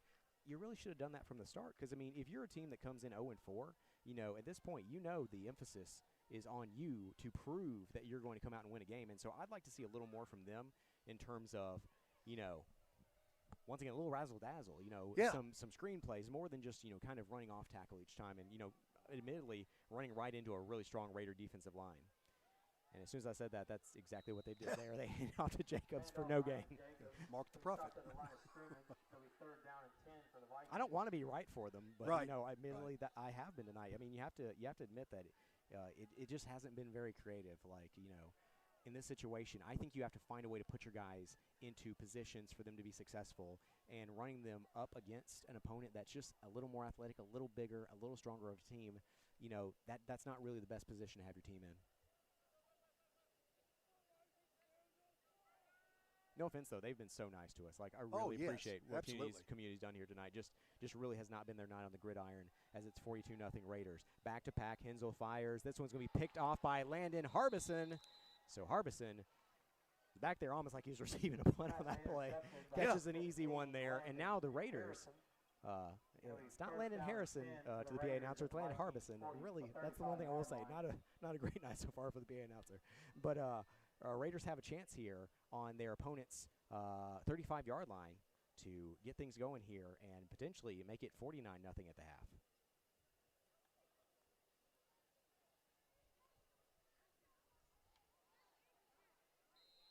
So from the 35-yard line, you got 47 seconds. Yeah, you could do some damage still here, Mark. I mean, especially with the arm that Schrader has here. I mean, he could make this in one play if he wanted to. You owe me a Coke if he gets a touchdown pass on this play. Penalty. Sorry, Mark. False start on the play.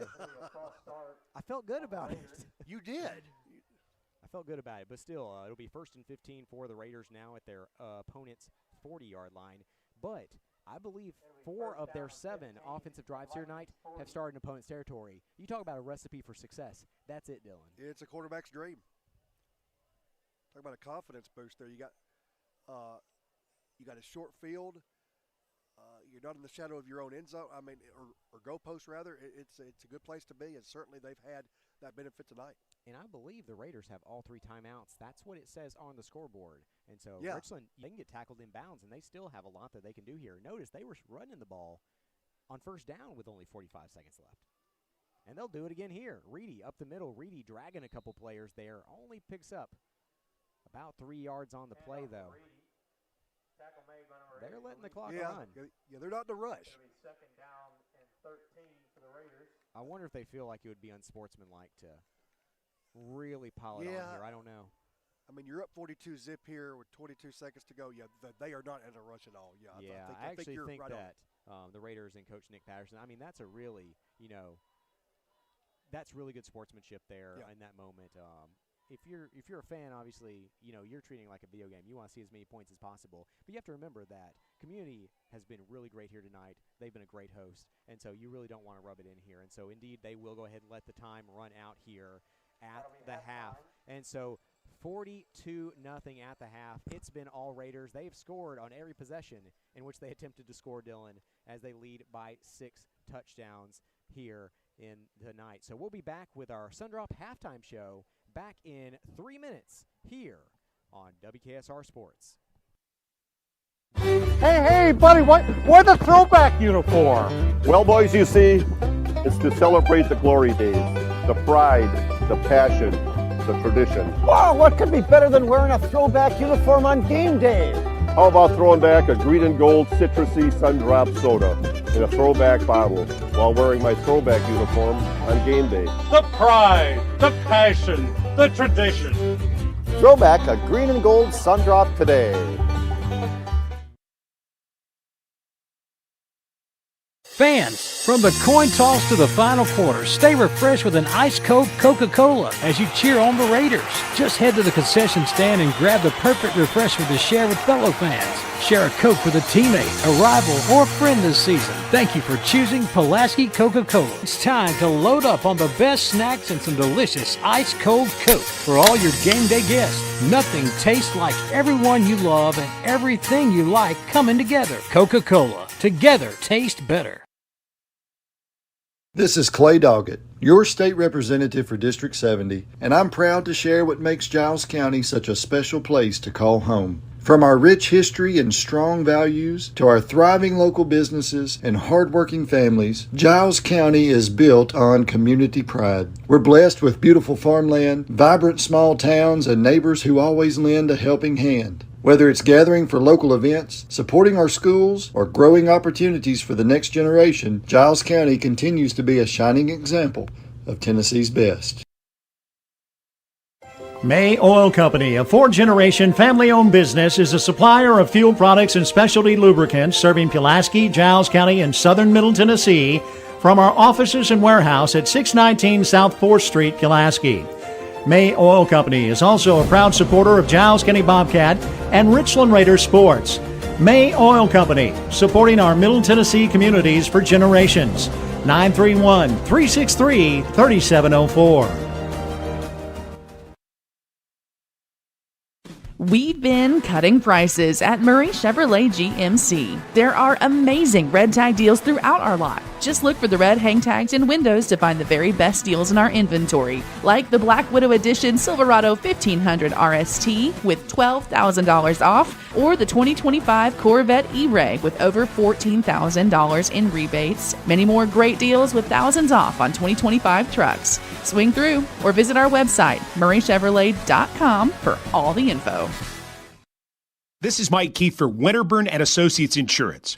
Winterburn Insurance is a full-service insurance agency, meaning they can help you with virtually every kind of personal insurance. Keep them in mind for auto, home, life, and health.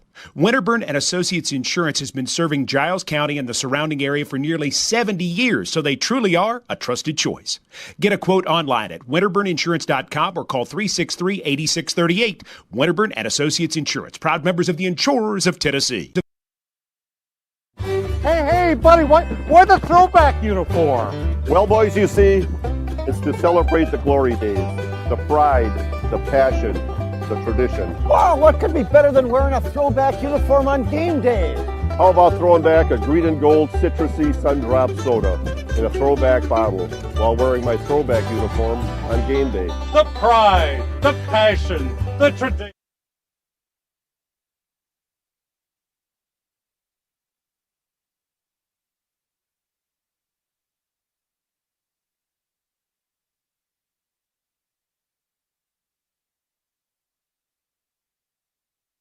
Drives really didn't even have much trouble putting up those points there. I'm trying to find how many times they even got to third down on the play. I see a 3rd and 13 where they had a completion to Jake Sands. I'll tell you, I see 2 third downs. Wow. In the first half. They converted both of them, Dylan. I mean, just what else do you say? Richland had come in only averaging 17.5 points per game this season. And now tonight versus a community team, which, by the way, was giving up 45 points per game coming in. But to put that up in the first half, that has to make you feel pretty good about what the Raiders have done here. Yeah, that average is going to look a lot better, Mark, after tonight. It already is, yeah. Everything you could hope for. I mean, because I'm looking at my notes here. I mean, it's 6-6 on possessions for Richland. 6 touchdowns, and, you're spreading the wealth here. I see Sands, Mayo, Reedy, Cagle with 2, Kennedy with 1. Every time, it's an easy night to be the punter for Richland in many respects. And then just defensively also, I mean, community. 3-and-out punt, 3-and-out punt, 3-and-out punt. We're saying it over and over again. Only one time where the punt was where there was a first down in that situation, and then you punt, and then the last one, the defense got an interception there. So Harbison there, and so everything you could want on both sides of the ball for the Raiders. So on the Sundrop halftime report here, let's get some stats. Colin Cagle, I will say, huge shout out to a young man who's just slightly older than me, probably around your age, Sherman Brown, who back in 2014 wrote me a stat program on Google Sheets, and I had kind of forgotten about it, but I was like, you know what, I'm going to break it out here tonight. And sure enough, as Dylan laughs at the fact that it says For Marky Mark is the name of this stat program. But Colin Cagle, 5 carries, 85 yards, 2 touchdowns. Also had a reception for 8 yards. Think about that for a moment. 6 touches, 93 yards, and 2 touchdowns for Cagle. I mean, just unbelievable. He's been your offensive player of the night on a night with a lot of bright stars. Yeah, as you said, Mark, and Jennifer told us he's hoping for 2 scores. He got it, and then some. Yeah. It's everything you could want for this Raider offense. So we talked about coming out of that Huntland game. Could this be that get-right game? We were hoping it would be. We were pretty confident, and it did not disappoint there in the first half. Just about everything positive. I'm trying to think of a negative play on the Richland offense, and they had 1 play for 0 yards, but no, they've not been tackled behind the line tonight. Nothing negative. Well, and just kudos to in all categories with the offensive line, the backfield, the receivers. You're spreading the wealth. We talked about getting some of that confidence back too, particularly for Schrader. coming off the 3 turnovers, and they've done a good job spreading the ball around through the air. And, of course, on the ground, spreading the wealth. It has been truly running back by committee. We know Richland, we talked about it in the pregame, goes very deep with the way they share the wealth as far as their running backs are concerned, plugging various people in, and it showed in all facets in the first half. Looking at some of your other stats there, 4 rushes for 33 yards and a touchdown for Jake Sands, but he's also the Knights' leading receiver with 3 receptions for 46 yards. I'll tell you, first drive of the game, he was your running back in the backfield alongside Schrader. The rest of the night, he's been your best wide receiver, although Aylin Kennedy makes a pretty good argument as well. Sands, he's really the heart and soul of this offense. He is. I feel like, Mark, as I'm listening to you as we call these plays, it's Sands over the top, it's Sands out to the sideline. I mean, he's wherever you want to be. We know he's capable of running Wildcat as well. Haven't seen that tonight. Might be interesting to see in the second half what Richland opts to do here, up 42-zip. But, just a credit to that young man and what he's been able to do.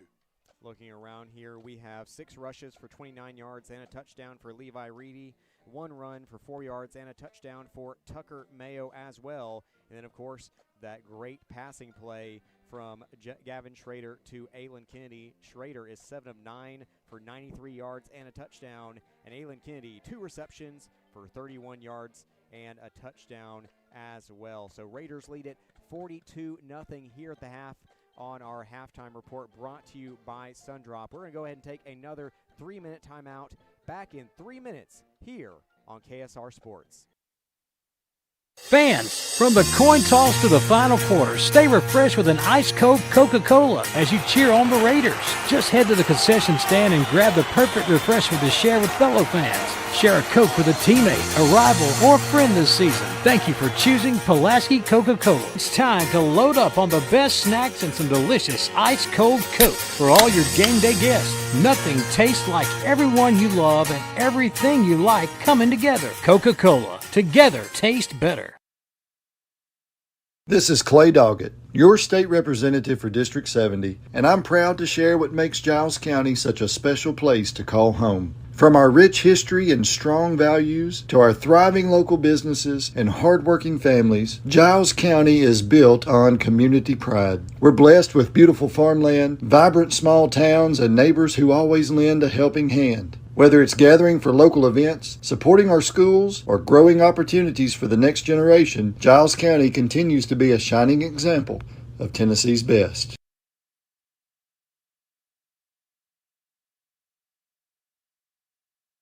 This is Clay Doggett, your state representative for District 70, and I'm proud to share what makes Giles County such a special place to call home. From our rich history and strong values to our thriving local businesses and hardworking families, Giles County is built on community pride. We're blessed with beautiful farmland, vibrant small towns, and neighbors who always lend a helping hand. Whether it's gathering for local events, supporting our schools, or growing opportunities for the next generation, Giles County continues to be a shining example of Tennessee's best.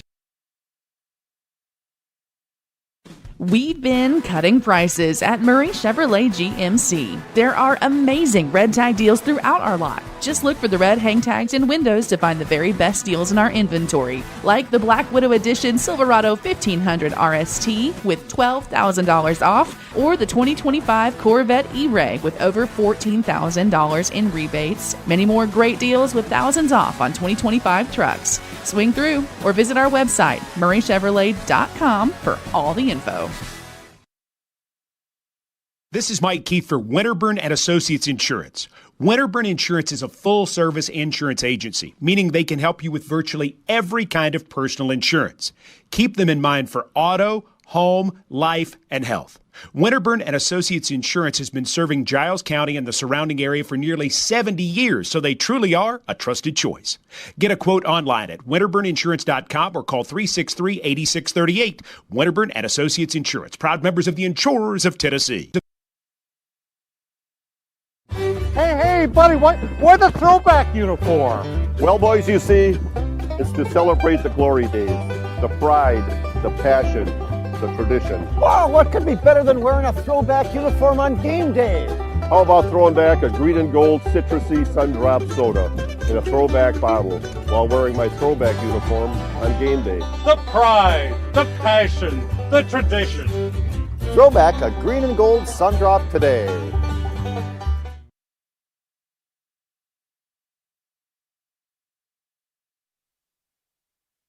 Special night for them. But I'll tell you, I think the most I saw Dylan's face light up was just now watching the halftime show for the Community Vikings band. It's Grease, Mark. You know, we've been treated to summer nights and born to hand jive, and we go together. It's sad that I can name these. My wife's going to love that I can name all this, but you know, I'm a big movie buff, so we've really enjoyed this atmosphere tonight, Mark. You know, as you said earlier, Community High School's been really good to us, and here on the roof, got a good view, and just it's a good atmosphere here. It is. I mean, I've loved it here, and like I said, I really hope for this community program that, you know, they can continue to build. They had decent numbers out this year, 38 players, you know, looked like a few guys who could make a few plays, but really the battle in the trenches, I think, has been the biggest decided factor. Yeah. As, I mean, once again, if you haven't had a chance to, I don't know if y'all can go back and watch these games afterwards, but if you do, Colin Cagle's touchdown run that he had, I believe it was his first run because he had two, by the way. I believe it was his first. He had two. Yeah. He basically just, I mean, I don't think anyone touched him the entire 30-yard touchdown run because he literally just followed the convoy. I mean, they were running as fast as he was, and the lineman entered the end zone basically with him on the play. This offensive line, we have not talked enough about them this year. 7 of their top 9 are seniors, so that senior leadership really key there. I'll tell you, the big hog mollies up front have really been the movers here tonight. As on the defensive side, the defensive line has just basically enveloped that offensive line for Community. The Vikings have had 1 first down here tonight, and the Raiders have basically just marched up and down the field. And it hasn't been just one guy. It's been 6, 7, 8 different guys. And so I don't think you could think of a more complete effort by Richland to be up 42-0 at halftime. You said it, Mark. There's nothing more that could be said to describe what we've witnessed, and, you know, against a team that, you know, of course, has had a difficult time. You know, they're averaging 45 as far as defensively what they give up a game, and Richland has taken full advantage of it. You know, we know what they've been capable of, and, you know, as a coaching staff, you know, you want to see where you can put that together. They certainly did that throughout this half consistently. The punting unit never had to come on the field. That's always a good night. If you're not just a player, but if you're the coaching staff, exactly what they've wanted. Raiders up 42-0 at the half. Another shout out to our, I guess it's not in studio here. It's like with us here in venue producer Elijah Watkins, and also our in studio producer Kenny Beckham there too. Speaking of which, Kenny B's morning show. Start your day the right way with Kenny B's morning show on WKSR. Every weekday morning at 6, Kenny brings you the daily poll question, the birthday club, and the bonus hour, spotlighting the businesses and events that make Giles County shine. So wake up with Kenny B only on WKSR, the heartbeat of Giles County. And when we talk about the heartbeat of Giles County and our ability to bring you these games on KSR Sports, it all starts with those fantastic sponsors. Once again, you're listening to the Sundrop Halftime Report, but also want to shout out the Winterburn and Associates first downs that you've heard quite a few here tonight, Dylan. The First Realty Group touchdowns, Coca-Cola of Pulaski, First National Bank, May Oil Company, Haney Realty, M&M Staffing, Allsup and Associates, PES Energize, Gerald's Auto Body, Pulaski Natural Gas, Murray Chevrolet, Employee Resource Credit Union, Southern Tennessee Regional Health System, and Clay Doggett State Representative. I'll tell you, that is such an impressive list of sponsors. Yeah. I mean, for a county our size, to be able to have that many local businesses willing to really invest in the ability to hear and see these young men and, of course, young women as we get throughout the sports season, as I certainly hope that we're going to be able to bring more to you. You'll hear more about that later. But, wow, what a job they do. What a job that Kenny and Morgan and all the fine folks at KSR. Can't say enough about JP Plan as well, coming in producing this year too. Really, they've got something special here. And tonight doesn't happen if it's not for the fine folks at KSR and those fantastic sponsors, Dylan. Yeah, Mark, you said it. Yeah, absolutely. It's a community effort. We're very blessed in Giles County to have all the support and the team members that we have that are able to bring this great sport, all these great sports, these young men and these student athletes, and what they do week in and week out. And, of course, I wouldn't be talking to Dylan Manus if I didn't get a chance to talk a little college football. And so tomorrow, of course, is Saturday in the South and really across the United States here on Saturdays in the fall. You know what that means. That means it is time for some action on the college gridiron. So a lot of really interesting matchups. Well, we're hearing a little Michigan praise here from Elijah Watkins. And I'll tell you, my former producer for WKSR back in 2013, Wade Neely, would appreciate that. And so, Wade Neely, if you're listening right now, you have some friends here still at KSR. Looking at the scores here tonight, Iowa and Rutgers 21-all. I'll tell you, that probably doesn't bode well for Iowa. No, it does not. Gracious. 16-3 Tulsa over Oklahoma State. Oklahoma State probably going to see the final year here for Mike Gundy. Oh, my goodness, Mark. Really tough there. Yes. I feel like it's probably coming down to the swan song. For, by the way, Gundy is tied for your second longest. You know, we talked this week on Beyond the Box Score about the fact that Kyle Whittingham is tied for your second longest tenure as a coach. Tied with him is Mike Gundy of Oklahoma State, but it looks like one way or another that tenure might be coming to an end, as really just it's been tough for him. But Mark, he's a man. He's 58. Oh my gosh, I knew you were going to make that joke. I had to. Wade Neely is listening, and of course makes a quick quip there as well about the Michigan-Nebraska game, saying that Michigan will win versus Nebraska, but a tough one. There, so glad that we have those. At least have two people here who care about Michigan football. Let's see here. What do we have tomorrow? Texas Tech at Utah. I'm excited about that one, Dylan. Yes, the Big 12, which is typically wide open. Kyle Whittingham, what we think is going to be his last year in Salt Lake City. Texas Tech in a position we haven't seen since the Michael Crabtree years. It's exciting. It's going to be a good atmosphere there for the red and black on both sides. Absolutely. That Michigan-Nebraska game at 2:30, that was one of the hardest ones for me to pick this week in the newspaper. By the way, shameless promotion here. Fearless Forecasters in the Pulaski Citizen newspaper. Pick you up a copy this week and see if you can win some money. Because remember, if you go perfect, and no one else goes perfect as well. I mean, if you go perfect, then you have to win the tiebreaker. But if you go perfect or win the tiebreaker, then you will be winning the cash there as well. And so there's a lot of Jennifer chiming in now. Michigan who? So, Jennifer, I don't know if you and Wade need to text this out right now, but, really great stuff there, too. And so great stuff around the county. Also want to mention that JP Plant and WKSR Sports bring you the Coaches Show on Mondays nights over at Kitchen 218. I believe that one starts at 7 p.m. there. I think this week I'm going to try to attend. Dylan, is there a chance that we can get you to come by as well? I would like to, Mark. I think I may have something on my schedule, but but it's a great opportunity. I would love before this season's out to be able to visit.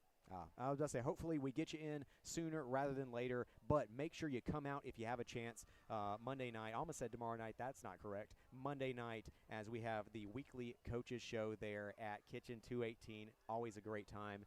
But with just 2 minutes left on the clock before we get back to action here in the third quarter, Raiders lead this one 42-0 here on our Sundrop Halftime Report. Back in 2 minutes here on KSR Sports. Employee Resources Credit Union is an easy solution to banking, offering a personal, simple, yet modern way to bank. When you bank with ERCU, you are a shareholder, meaning you own a piece of the pie. And we make it easy with the convenience of digital banking, with service you won't find at another financial institution, including low to zero fees and incredible rates. We have the technology you need with the personal service you deserve, right here in your own neighborhood. Employee Resources Credit Union, not for profit, for service. We meet by accident, a play on words, but when you need us, we're there. Gerald's Auto Body and Gerald's Auto Repair is a trusted friend when you need auto repairs or auto body work. We specialize in making you feel at ease in a time that can be uncertain at best. We take the worry away and give you our very best. Gerald's Auto Body and Gerald's Auto Repair, a trusted friend when you need us. Call 363-0539 or drop by 716 North 1st Street, Pulaski. First National Bank is an independent community bank.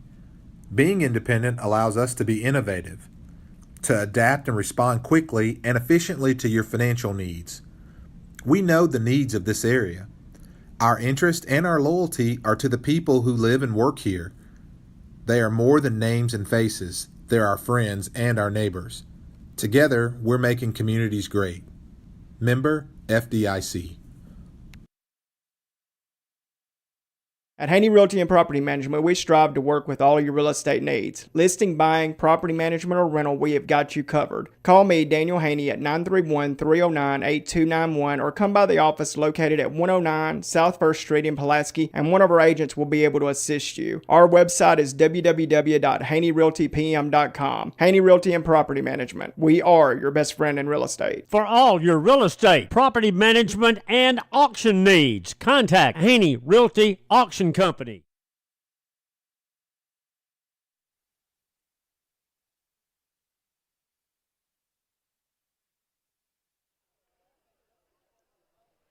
And we're back here on KSR Sports one final time on our Sundrop halftime report as the Richland Raiders lead 42-0 over Community. You may be wondering, why is Richland on the stream and on the radio? It's because Giles County has their bye week this week, and so they will be back to action next week, and we'll have both games for you here on KSR Sports. And so don't worry, you're going to hear from JP and Chris before too long. Just have to wait one more week, and they'll be back in action. But just looking at the scoring here tonight, Richland opens it up 7-0 with a 9-yard run from Jake Sands. Then you had a 4-yard run from Tucker Mayo to make it 14-0. Levi Reedy's 8-yard run makes it 21-0. Colin Cagle's 19-yard run makes it 28-0. Raiders push it to 35-0 on a 20-yard pass from Gavin Schrader to Aylin Kennedy. And then finally, you had the 42-yard run from Colin Cagle to make it 42-0. And remember, the Raiders had a chance to score another touchdown, but decided not to rub it in there, and they were willing to just let it go for halftime. And so Community will have the ball first to start the second half. If you're the Vikings, I think you're really hoping a couple first downs, flip the field, get some things going your way, Dylan. It's play-by-play. You know, you would like to see some kind of progress, spread the defense out a little bit, you know, win every play. You know, I mean, that's how you have to approach it, really, if you're any team and you're playing to succeed each play. But yeah, you want to see some kind of effort here from your players here in the second half if you're Community. So no, you have not heard us incorrectly. 42-0 at the half for the Raiders. We will see a running clock for the second half. Community has the ball first here at their own 20. It's going to be a wishbone set for the boys in purple and gold. It's going to be a handoff and a big tackle and loss for the Raiders as number 22, Garmin, takes the handoff but loses two. Yeah, it's been that kind of night there for the Community backfield. You know, Richland defensive line just exerting their will there. The one thing I don't think you can do if you're the Vikings is you don't want slow developing plays because Richland really, you know, they've kind of pinned their ears back here tonight when it comes to the run blitz, you might call it, as basically they're just coming right after them. You know, they know Community's not going to pass the ball much, and yet they're still bringing a lot of guys because they're like, hey, the more penetration we can get, we can blow up some plays. Maybe we force some turnovers. Although they haven't yet. The Vikings yet to commit a turnover here tonight. It's going to be a pass attempt here. Hensel looks like he's going to try to keep it himself and has a little room to run here. And a stiff arm there. He's up the sideline, and they're going to say he stepped out around his own 40-yard line there. But by far the longest play of the night for Community. And a nice little keeper there for the freshman. Yeah, how about Hensel? Their nifty bit of running. They're able to sidestep the defensive end, and he turns into a huge gain. Their biggest play of the night. He's showed some athleticism there, Mark. Not only their biggest play of the night, that 24-yard run was more yards than they had in the entire first half. That sums it up, doesn't it? It's not ideal if you're Community, but at the same time, once again, you know, I mean, hey, you hope good things for this young team. Hopefully, you know, they can improve, build on this. 1st and 10 at their own 42-yard line. It's going to be a ball on the ground. Looked like Raiders might have that one here. As I don't think Community's lineman knew it was down. It is recovered by the Raiders.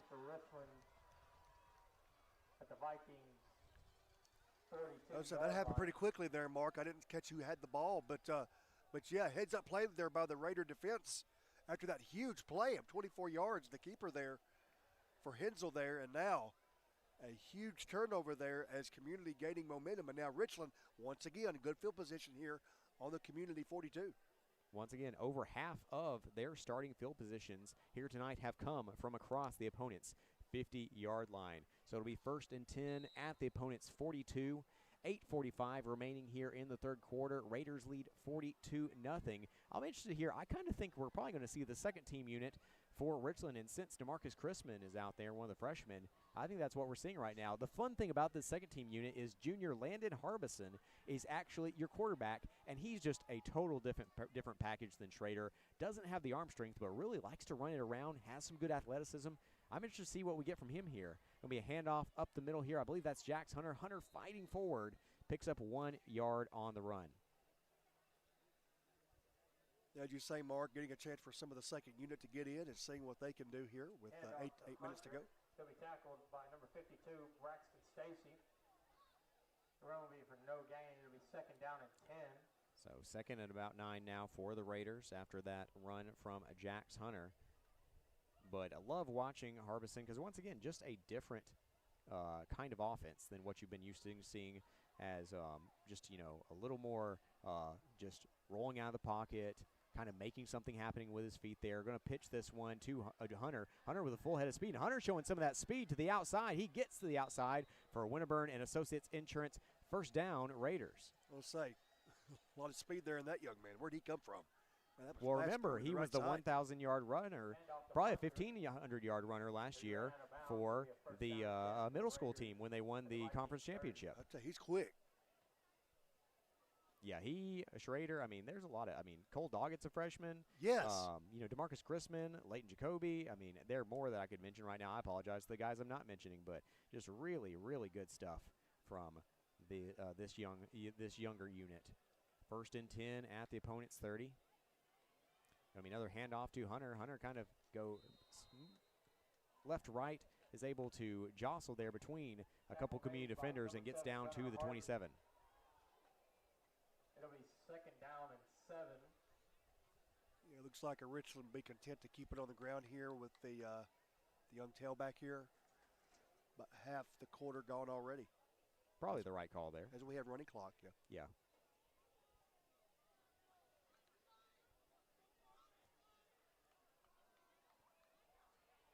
So it will be 2nd and 7 now. Harbison once again in the pistol formation. I believe Hunter is his deep back. This one, they're going to hand it off. I believe that is, let me make sure I'm right on this one. This is a young man I haven't called yet this season. That is Elijah Kennedy. It'll be 3rd down a freshman. 11 for the Raiders. He was really good in the defensive back last year for the middle school team. A little bit slow development play there, given time for the defense of Community there to make a stop for the loss. Making it a rare 3rd and long here for the Richland offense. By the way, who would you guess Kennedy is the little brother of? It runs in the family, doesn't it, Mark? It does. It's funny. I was interviewing Coach Nick Patterson, and I asked a question about Aylin. And Aylin was actually sitting right next to him whenever I was interviewing him. And he said, he's not even the best kiddy in the family. It's going to be a handoff up the middle. This one gets down to about the 26-yard line there, as that is number 16, Jaden Rodriguez. Listed as a wide receiver defensive back there as a freshman. But going to come back here on a holding potentially. Although...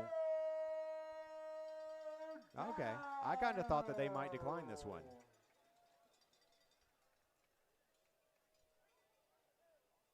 Very excited by the PA announcer there that it's 3rd down. So he hasn't had the chance to say that a whole lot tonight, Mark. I will say, you want to talk about a team falling behind 42-0, but their PA announcer is absolutely giving everything he's got. Just, you got to respect that. Pitch here. Ooh, Rodriguez is brought down there as a couple men get into the backfield, trip him up. Yeah, you talk about as a running back, when to cut, when not to cut. I think that's one where instead of cutting back left, I think he tries to bolt for the outside there. But in this case, it's a loss. And bringing up a 4th and 21 here for Richland, of course, it doesn't hurt you here to, with your second unit here, to possibly go. Now it looks like they may have a different set coming on. Yeah. And, you keep Harbison out there because he is the punter. Remember, Harbison last week had a 17-yard run on 4th down to convert. He did. A 4th down on a fake punt. So, good athlete. I don't think you do that at 42-0. No. It's probably not the call. 3:49. Look at that. Basically, we've had a possession and a half here, and already almost an entire third quarter. Really good punt there from Landon Harbison. Coffin corner punt there. There is a flag down on the play, but that down inside the 10-yard line. There is a flag on the play.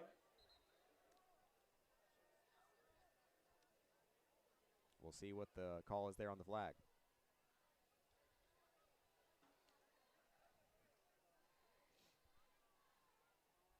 But Dylan, what a night for the Raiders. 6 touchdowns in the first half. They're up 42-0 with 3:23 remaining here in the third quarter. And looks like we're going to get out of this one a little bit early. Illegal shift on Illegal shift by the Raiders.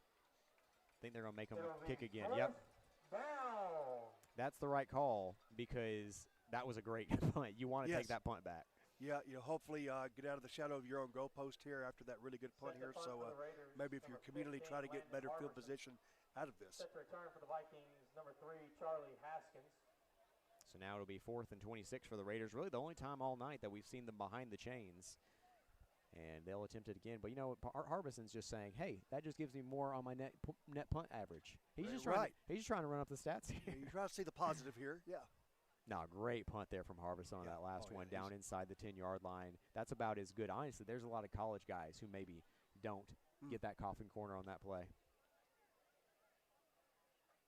And I like the fact he does the rugby punt, too, because, 1, it lends itself to potentially running fakes. It does. And 2, obviously, you give your guys more time to get down the field.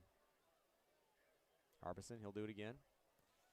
This one, I think this one may get out of bounds just a little bit earlier, but still inside the 20. So another punt inside the 20. Another strong performance there by Landon Harbison. So community will take the ball back. Wanted to shout out Hensel on that 24-yard run on the last drive for community. Longest play of the night for the Vikings. But then the Raiders basically, next play, are able to recover a fumble. Yeah, any momentum that community might have picked up quickly vanished there. And so now here they are again. It has not been their night in field position for sure. We'll see exactly where they mark it here. Looks like it's going to be around their own 17-yard line. At their own 17. The PA announcer confirms for us. He hasn't been doing a good job confirming so far. I don't know if I trust him. Hensel going to keep it himself. That may be their best play tonight is when he basically just spreads out of the backfield there, and he's able to bootleg out for a first down run for the Vikings. He just saying if you want something done right, you just got to do it yourself, and he does. He keeps it, and the past 2 carries he's had, very effective. Really. Third first down of the night mark. Yeah, really good play there, and that one ends up picking up 18 yards on the play. And so in 2 runs, he's now had 42 yards. And he's only a freshman. He may end up being a really good duel for that quarterback for them at some point in his career. But right now, I don't think he has the personnel around him for them to really have succeeded here tonight. It's too bad because really, really appreciate the fact that, everybody wants to win. And this community team, they're out there doing their best. Handoff up the middle on the fullback dive. Once again, Raiders lead 42-0 with 1:10 remaining in the third quarter. Give up the middle. It goes for about 3 yards on the play. I'll say good dive play up the gut there for the fullback there. Hits it pretty hard there. It'll be a gain of 5. It'll be second down and 5 for the Vikings. Shout out to the Raiders. This is the second-team Raider defense, and they're still stopping them for pretty short gains on the play. Good to see that depth there for the Raiders here in the second half. 2nd and 6 for the Vikings. One of my favorite. Well, we'll go ahead and let this play happen first. Offset there. Looks like Hensel's going to keep it himself. Oh, able to make a couple men miss there. Breaks through and picks up another first down for the Vikings across the 50 to the 47. Yeah, so he's shifty, Mark. We've certainly seen that. Able to flip to the other third of the field there on that play. It's a little bit easier versus a freshman defensive line than it was versus all those seniors. But at the same time, a lot of credit to the young man. 18-yard. That's not right. 14-yard gain on the play. Going fast here. Yeah. Trying to get their first points of the night. He's under center. He's going to hand it off. That was the last play of the third quarter here. Just dragging defenders there is Garmin. And that will do it for the end of the third quarter. Raiders lead 42-0 here on the road, looking to improve to 3-2 on the campaign versus 3A Community. We'll be back after one timeout, back in 1 minute here on KSR Sports.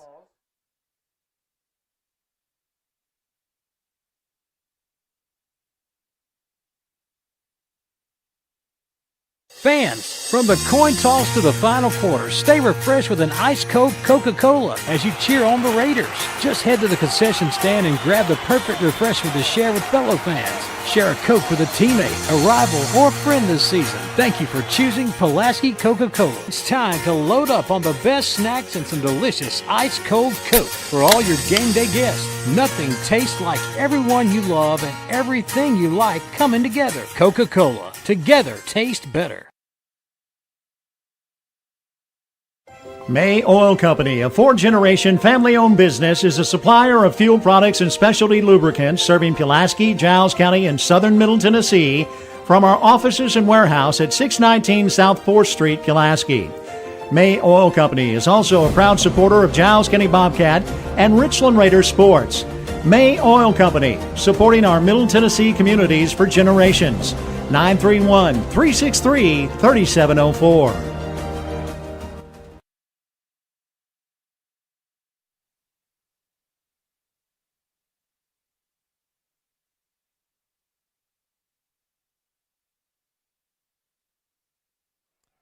And we're back here for the fourth quarter. The Raiders lead at 42-0 as Community driving for the first time here tonight versus the Raiders' second-team unit. Be handoff to the wingback for that one's going to be close to a first down. We'll see where they mark it here. But there's flags down on the play. It'll be good for a first down, but there's a flag on the play.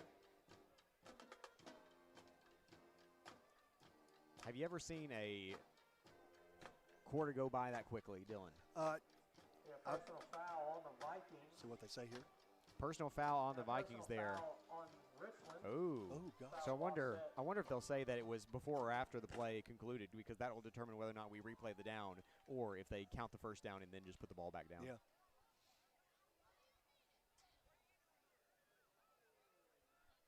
It'll be third down and 1. Okay, so I think they actually counted. They're just saying that it was short. Good test here for short yardage. Yeah, can that young Richland defense turn them back here?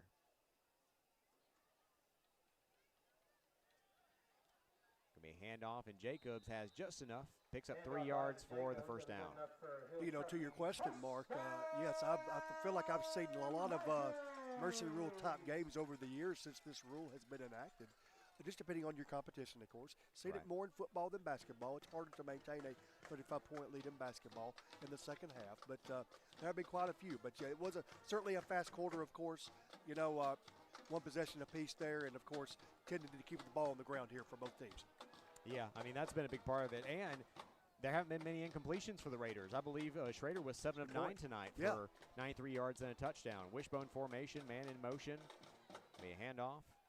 I believe that is Garmin once again, and another short gain for the Vikings, who continue to milk the clock down to 10 minutes remaining in the fourth quarter. Raiders lead at 42-0. Oh, so that Garmin's a good size tailback, Mark. You know, he's had a rough night, of course, against the Richland first-team defense, but he's a strong runner, able to get some positive yards against the second unit. He is regrettably a senior, though, and so he will not be back next year with Hensel and the rest of the younger guys.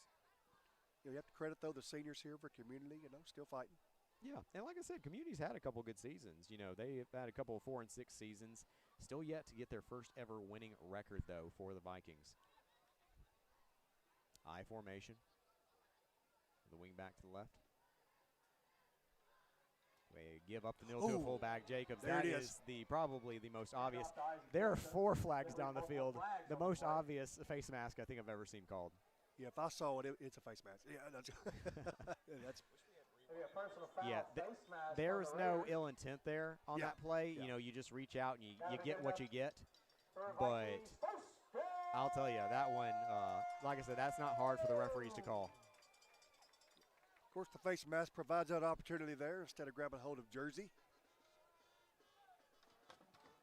Oh, the old days of tearaway jerseys, Mark Pies. Yeah. It's been a while. 8:51 remaining in the fourth period. 42-0 Raiders on top. And actually, I was wrong. 5 flags down. I didn't even know they had that many flags here tonight, Dylan. That's like the whole crew. Yeah. Actually, it's weird. I only count 4 guys. Where's? Oh, wait, up far side. Yeah, I see it now. I was going to say, they got more. One guy had 2 There's a ghost flags. official out there, Mark. 1st and 10 now. They will mark it at the opponent's 20-yard line. I always love that because I feel like whenever they're walking, it's always like the little guy on The Price is Right, the little, the guy who climbs the mountain. Yeah. And they do the yodeling. As they just slowly mark it down the field. Actually only going to mark it as a 5-yard face mask. It'll be a first down and 10 for the Vikings. Do they not do the 15-yard one anymore? No, there was a personal foul call there on Community. I think I called that. Okay. May have been offsetting. If so, why are we at 1st and 10? World may never know. 1st and 10 at the opponent's 34. Tonight has been all Raiders. Richland with 6 touchdowns by 6 different players as they lead 42-0. Hensel, there's the handoff to Garmin. Garmin fights forward. Oh, loses the ball, but I think the turf forced that fumble, so he was down on the play at the 30. Yeah, gain of 5. It'll be 2nd down and 5 for the Vikings at the 20. A good positive gain there for the Community tailback. Still keeping it on the ground.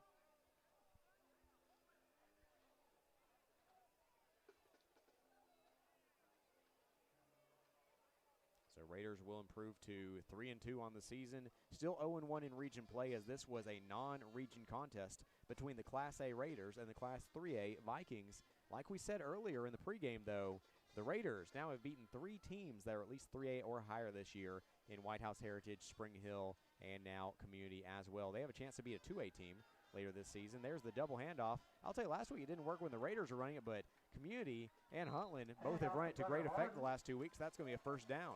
So that's the second time they've run the double handoff there for Community, and it works for a first down.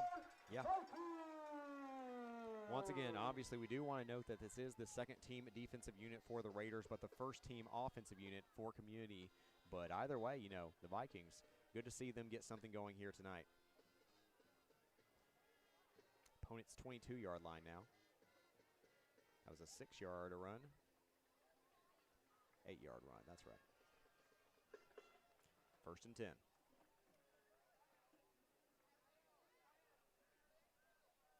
This one, it's going to be Hensel rolling out. Hensel looks like he's actually going to try to find someone this time. Batted down, though, by big DeMarcus Chrisman.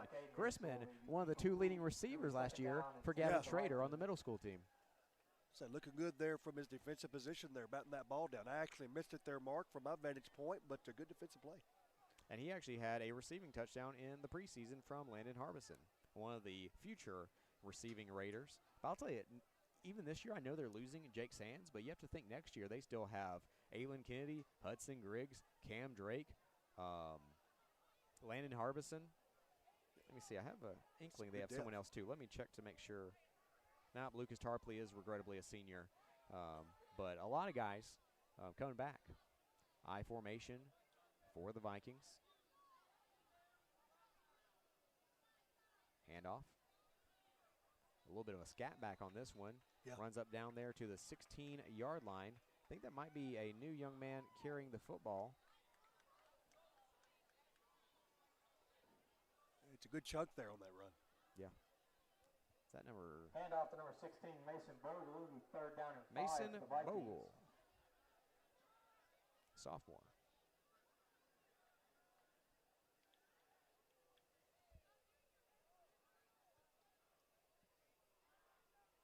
As a Raider late coming onto the field here, that's Jensen Fugelberg.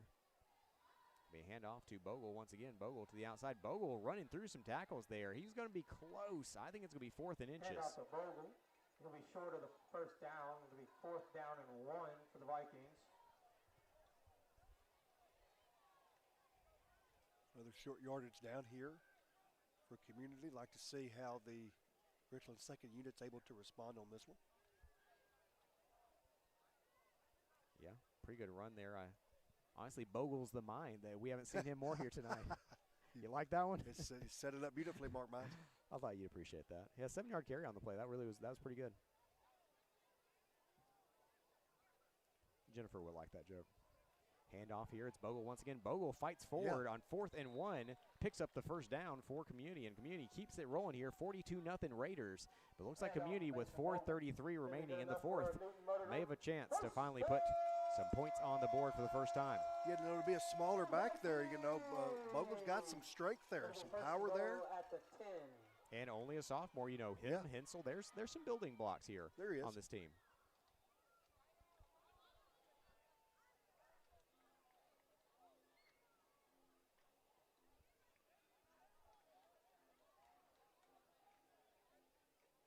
I think they're going to say first and goal here. They've taken the sticks away. A handoff up the middle. Ooh, really good fullback give there on the play. That's going to pick up about 9 yards on the play. I think that was, I lost track of that ball, Mark. 44. We did not have that, but that's going to be Wyatt Elsner.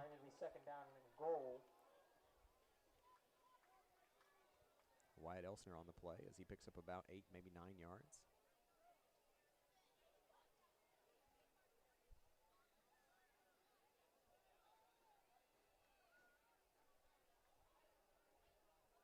Second and goal at the 2.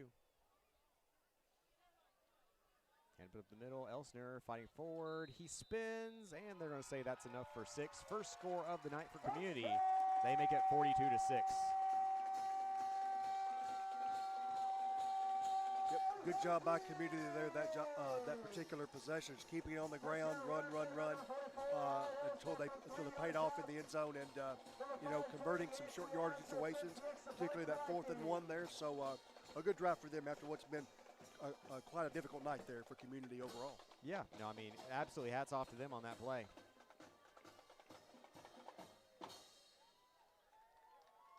Oh, bad snap. But looks like he's going to run it in. And he does, so give him 2. And so that was number 5. Actually, I was saying number 6, Jarrett Yancey. So 2-point conversion there for Community makes it 42-8 with 3:13 remaining in the fourth. We'll be back after a 1-minute timeout. Back in 1 minute here on KSR Sports.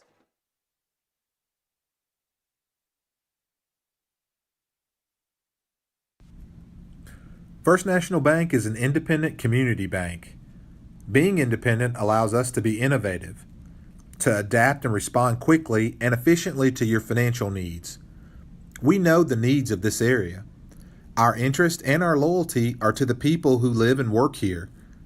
They are more than names and faces. They're our friends and our neighbors. Together, we're making communities great. Member FDIC. At Haney Realty and Property Management, we strive to work with all your real estate needs. Listing, buying, property management, or rental, we have got you covered. Call me, Daniel Haney, at 931-309-8291 or come by the office located at 109 South 1st Street in Pulaski, and one of our agents will be able to assist you. Our website is www.haneyrealtypm.com. Haney Realty and Property Management. We are your best friend in real estate. For all your real estate, property management, and auction needs, contact Haney Realty Auction Company. And we are back here as the Raiders receive the kickoff. Community just scored their first touchdown of the night, but they trail 42-8. Wyatt Elsner had the 2-yard rushing touchdown. Jarrett Yancey had the impromptu 2-point conversion run, Dylan. Yeah, just a bad snap there by the snapper for Community, and heads-up play there to get the 2-point conversion there, making it 42-8 there. And now Richland starting out here on roughly their 35-yard line. One of my favorite college football stories from this past week, 2 weeks ago really, was the first part's not my favorite part, I want to say that. Oregon State long snapper has his hand stepped on in practice by one of his teammates and breaks his hand. Their backup long snapper has 7 errant snaps in the next game. They end up benching him for a linebacker who does not snap long snaps. They just are like, give it a shot, man. Yeah. And, actually he ended up being better than the backup. This one's going to be pitched to Jax Hunter. Hunter around the left side. Hunter has got a head of steam there. He's up near the 50, spins, and to the 50-yard line for Jax Hunter. That will be a Winterburn and Associates Insurance first down for the Raiders. Jax Hunter was at the circle button mark. It was. On your PSO, oh goodness. Two, mark. probably. I from just your dated day. myself. Oh, goodness. It is on my PS2 mark. That was a great run there. It was. 15-yard carry for Jax Hunter. I'll tell you. Quick. I know that he probably is going to have to gain a little size in the high school game, but I think he's going to be really special. Yeah. I loved what I saw from him last year. I think he was about a 1,500-yard rusher for the Raiders in that conference championship middle school season. Have seen a little bit of him this year, but I expect to see more during his high school career. It's going to be a handoff to Hunter, a little shake and bake there, ends up going down at the 50 for no gain. 120 and counting in this fourth quarter. Raiders up 42-8. I know it was no gain mark, but what patience by Hunter there, just trying to wait for his blockers to set something up. Even though it doesn't go for a gain, you see that maturity there, just to wait for his blockers.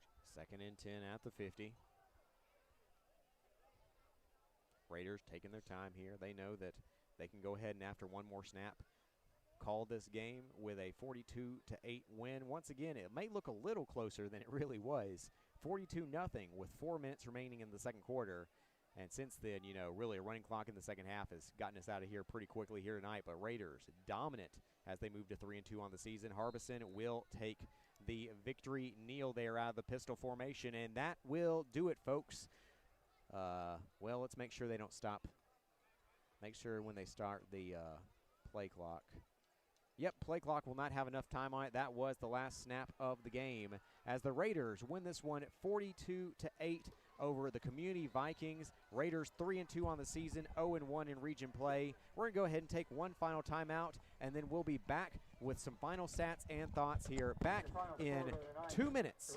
You're listening to Richland High School Football here on KSR Sports.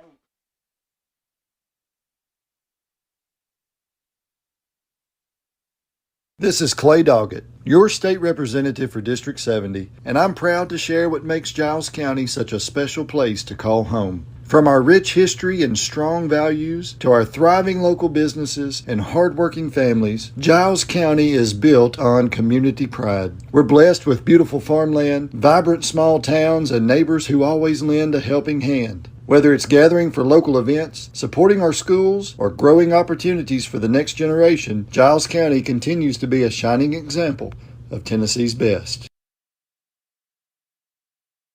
We've been cutting prices at Murray Chevrolet GMC. There are amazing red tag deals throughout our lot. Just look for the red hang tags and windows to find the very best deals in our inventory, like the Black Widow Edition Silverado 1500 RST with $12,000 off, or the 2025 Corvette E-Ray with over $14,000 in rebates. Many more great deals with thousands off on 2025 trucks. Swing through or visit our website, murraychevrolet.com, for all the info.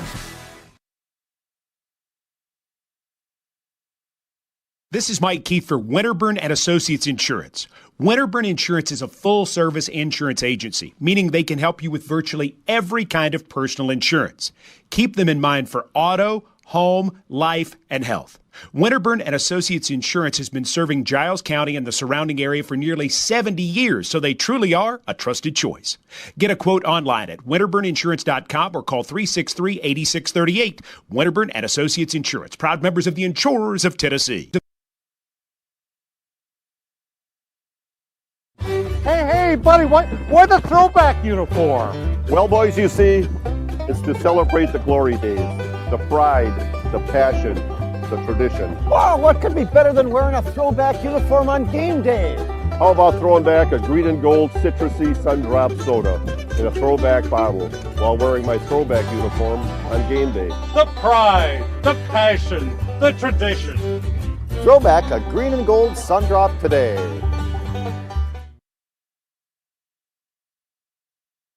Employee Resources Credit Union is an easy solution to banking, offering a personal, simple, yet modern way to bank. When you bank with ERCU, you are a shareholder, meaning you own a piece of the pie. And we make it easy with the convenience of digital banking, with service you won't find at another financial institution, including low to zero fees and incredible rates. We have the technology you need with the personal service you deserve, right here in your own neighborhood. Employee Resources Credit Union, not for profit, for service. We meet by accident, a play on words, but when you need us, we're there. Gerald's Auto Body and Gerald's Auto Repair is a trusted friend when you need auto repairs or auto body work. We specialize in making you feel at ease in a time that can be uncertain at best. We take the worry away and give you our very best. Gerald's Auto Body and Gerald's Auto Repair, a trusted friend when you need us. Call 363-0539 or drop by 716 North 1st Street, Pulaski.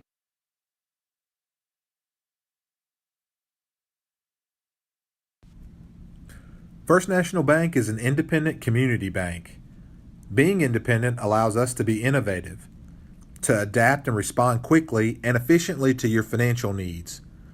We know the needs of this area. Our interest and our loyalty are to the people who live and work here. They are more than names and faces. They're our friends and our neighbors. Together, we're making communities great. Member FDIC.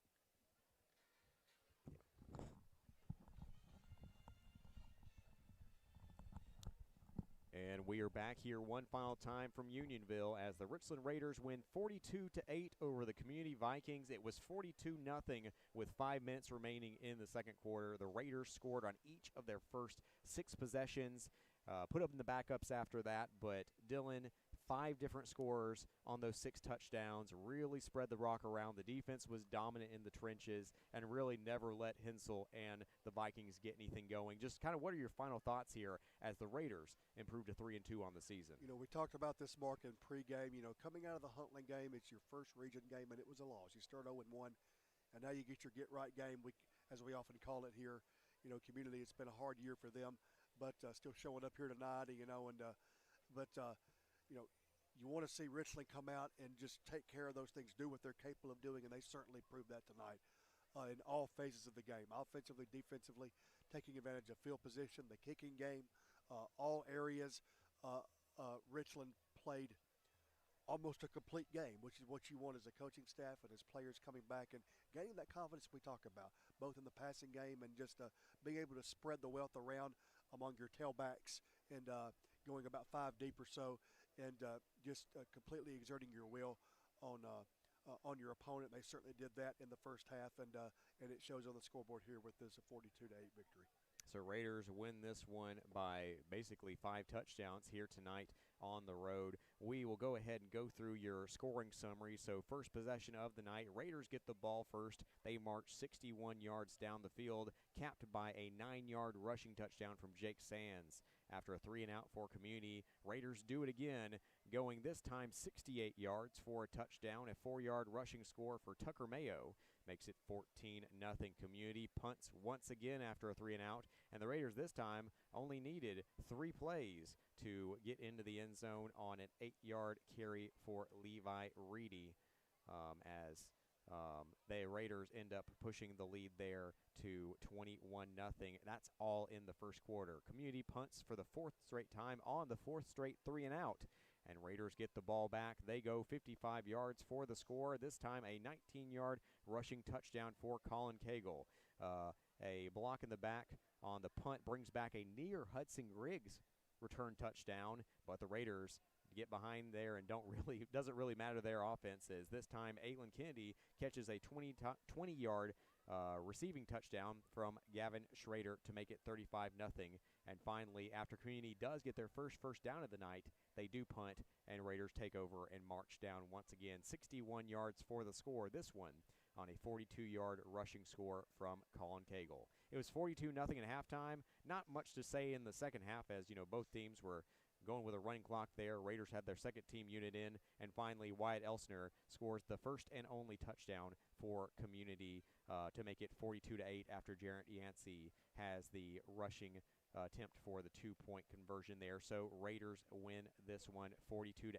Just to get a few stats for you here from some of your top players: Colin Cagle, 5 carries, 85 yards, 2 touchdowns. Levi Reedy, 6 carries, 29 yards and a touchdown. Tucker Mayo, 1 carry for 4 yards and a touchdown. Jake Sands, 4 carries, 33 yards, touchdown. Jax Hunter, 5 carries for 30 yards. As for Gavin Schrader, he was 7 of 9 passing for 93 yards and a touchdown. Jake Sands led all receivers with 3 receptions for 46 yards. Aylin Kennedy had 2 receptions for 31 yards and a touchdown. Quite a mouthful there on the scoring summary for the Raiders, and something we really hadn't seen yet this season. Yeah, just the ability to spread the ball around. We talked about this earlier. There's so much depth on this Richland team. It's such a senior-led team, of course. But as we saw in the second half, a lot of sharing the wealth here among the Richland freshmen and younger players getting to come in. Just a good night overall for the Richland Raiders. And actually, I do have one correction there. I just noticed that my program didn't count one of the carries for Levi Reedy. He had 6 carries for 48 yards and a touchdown. So apologies to that young man. 48 yards and a touchdown for Levi Reedy. But we're about to close things up here as the Raiders win it 42-8 at Community here in non-region play. Dylan, what are your final thoughts? You had a mission and you took care of it in all phases of the game. You got your get-right game, and now let's get back to region play.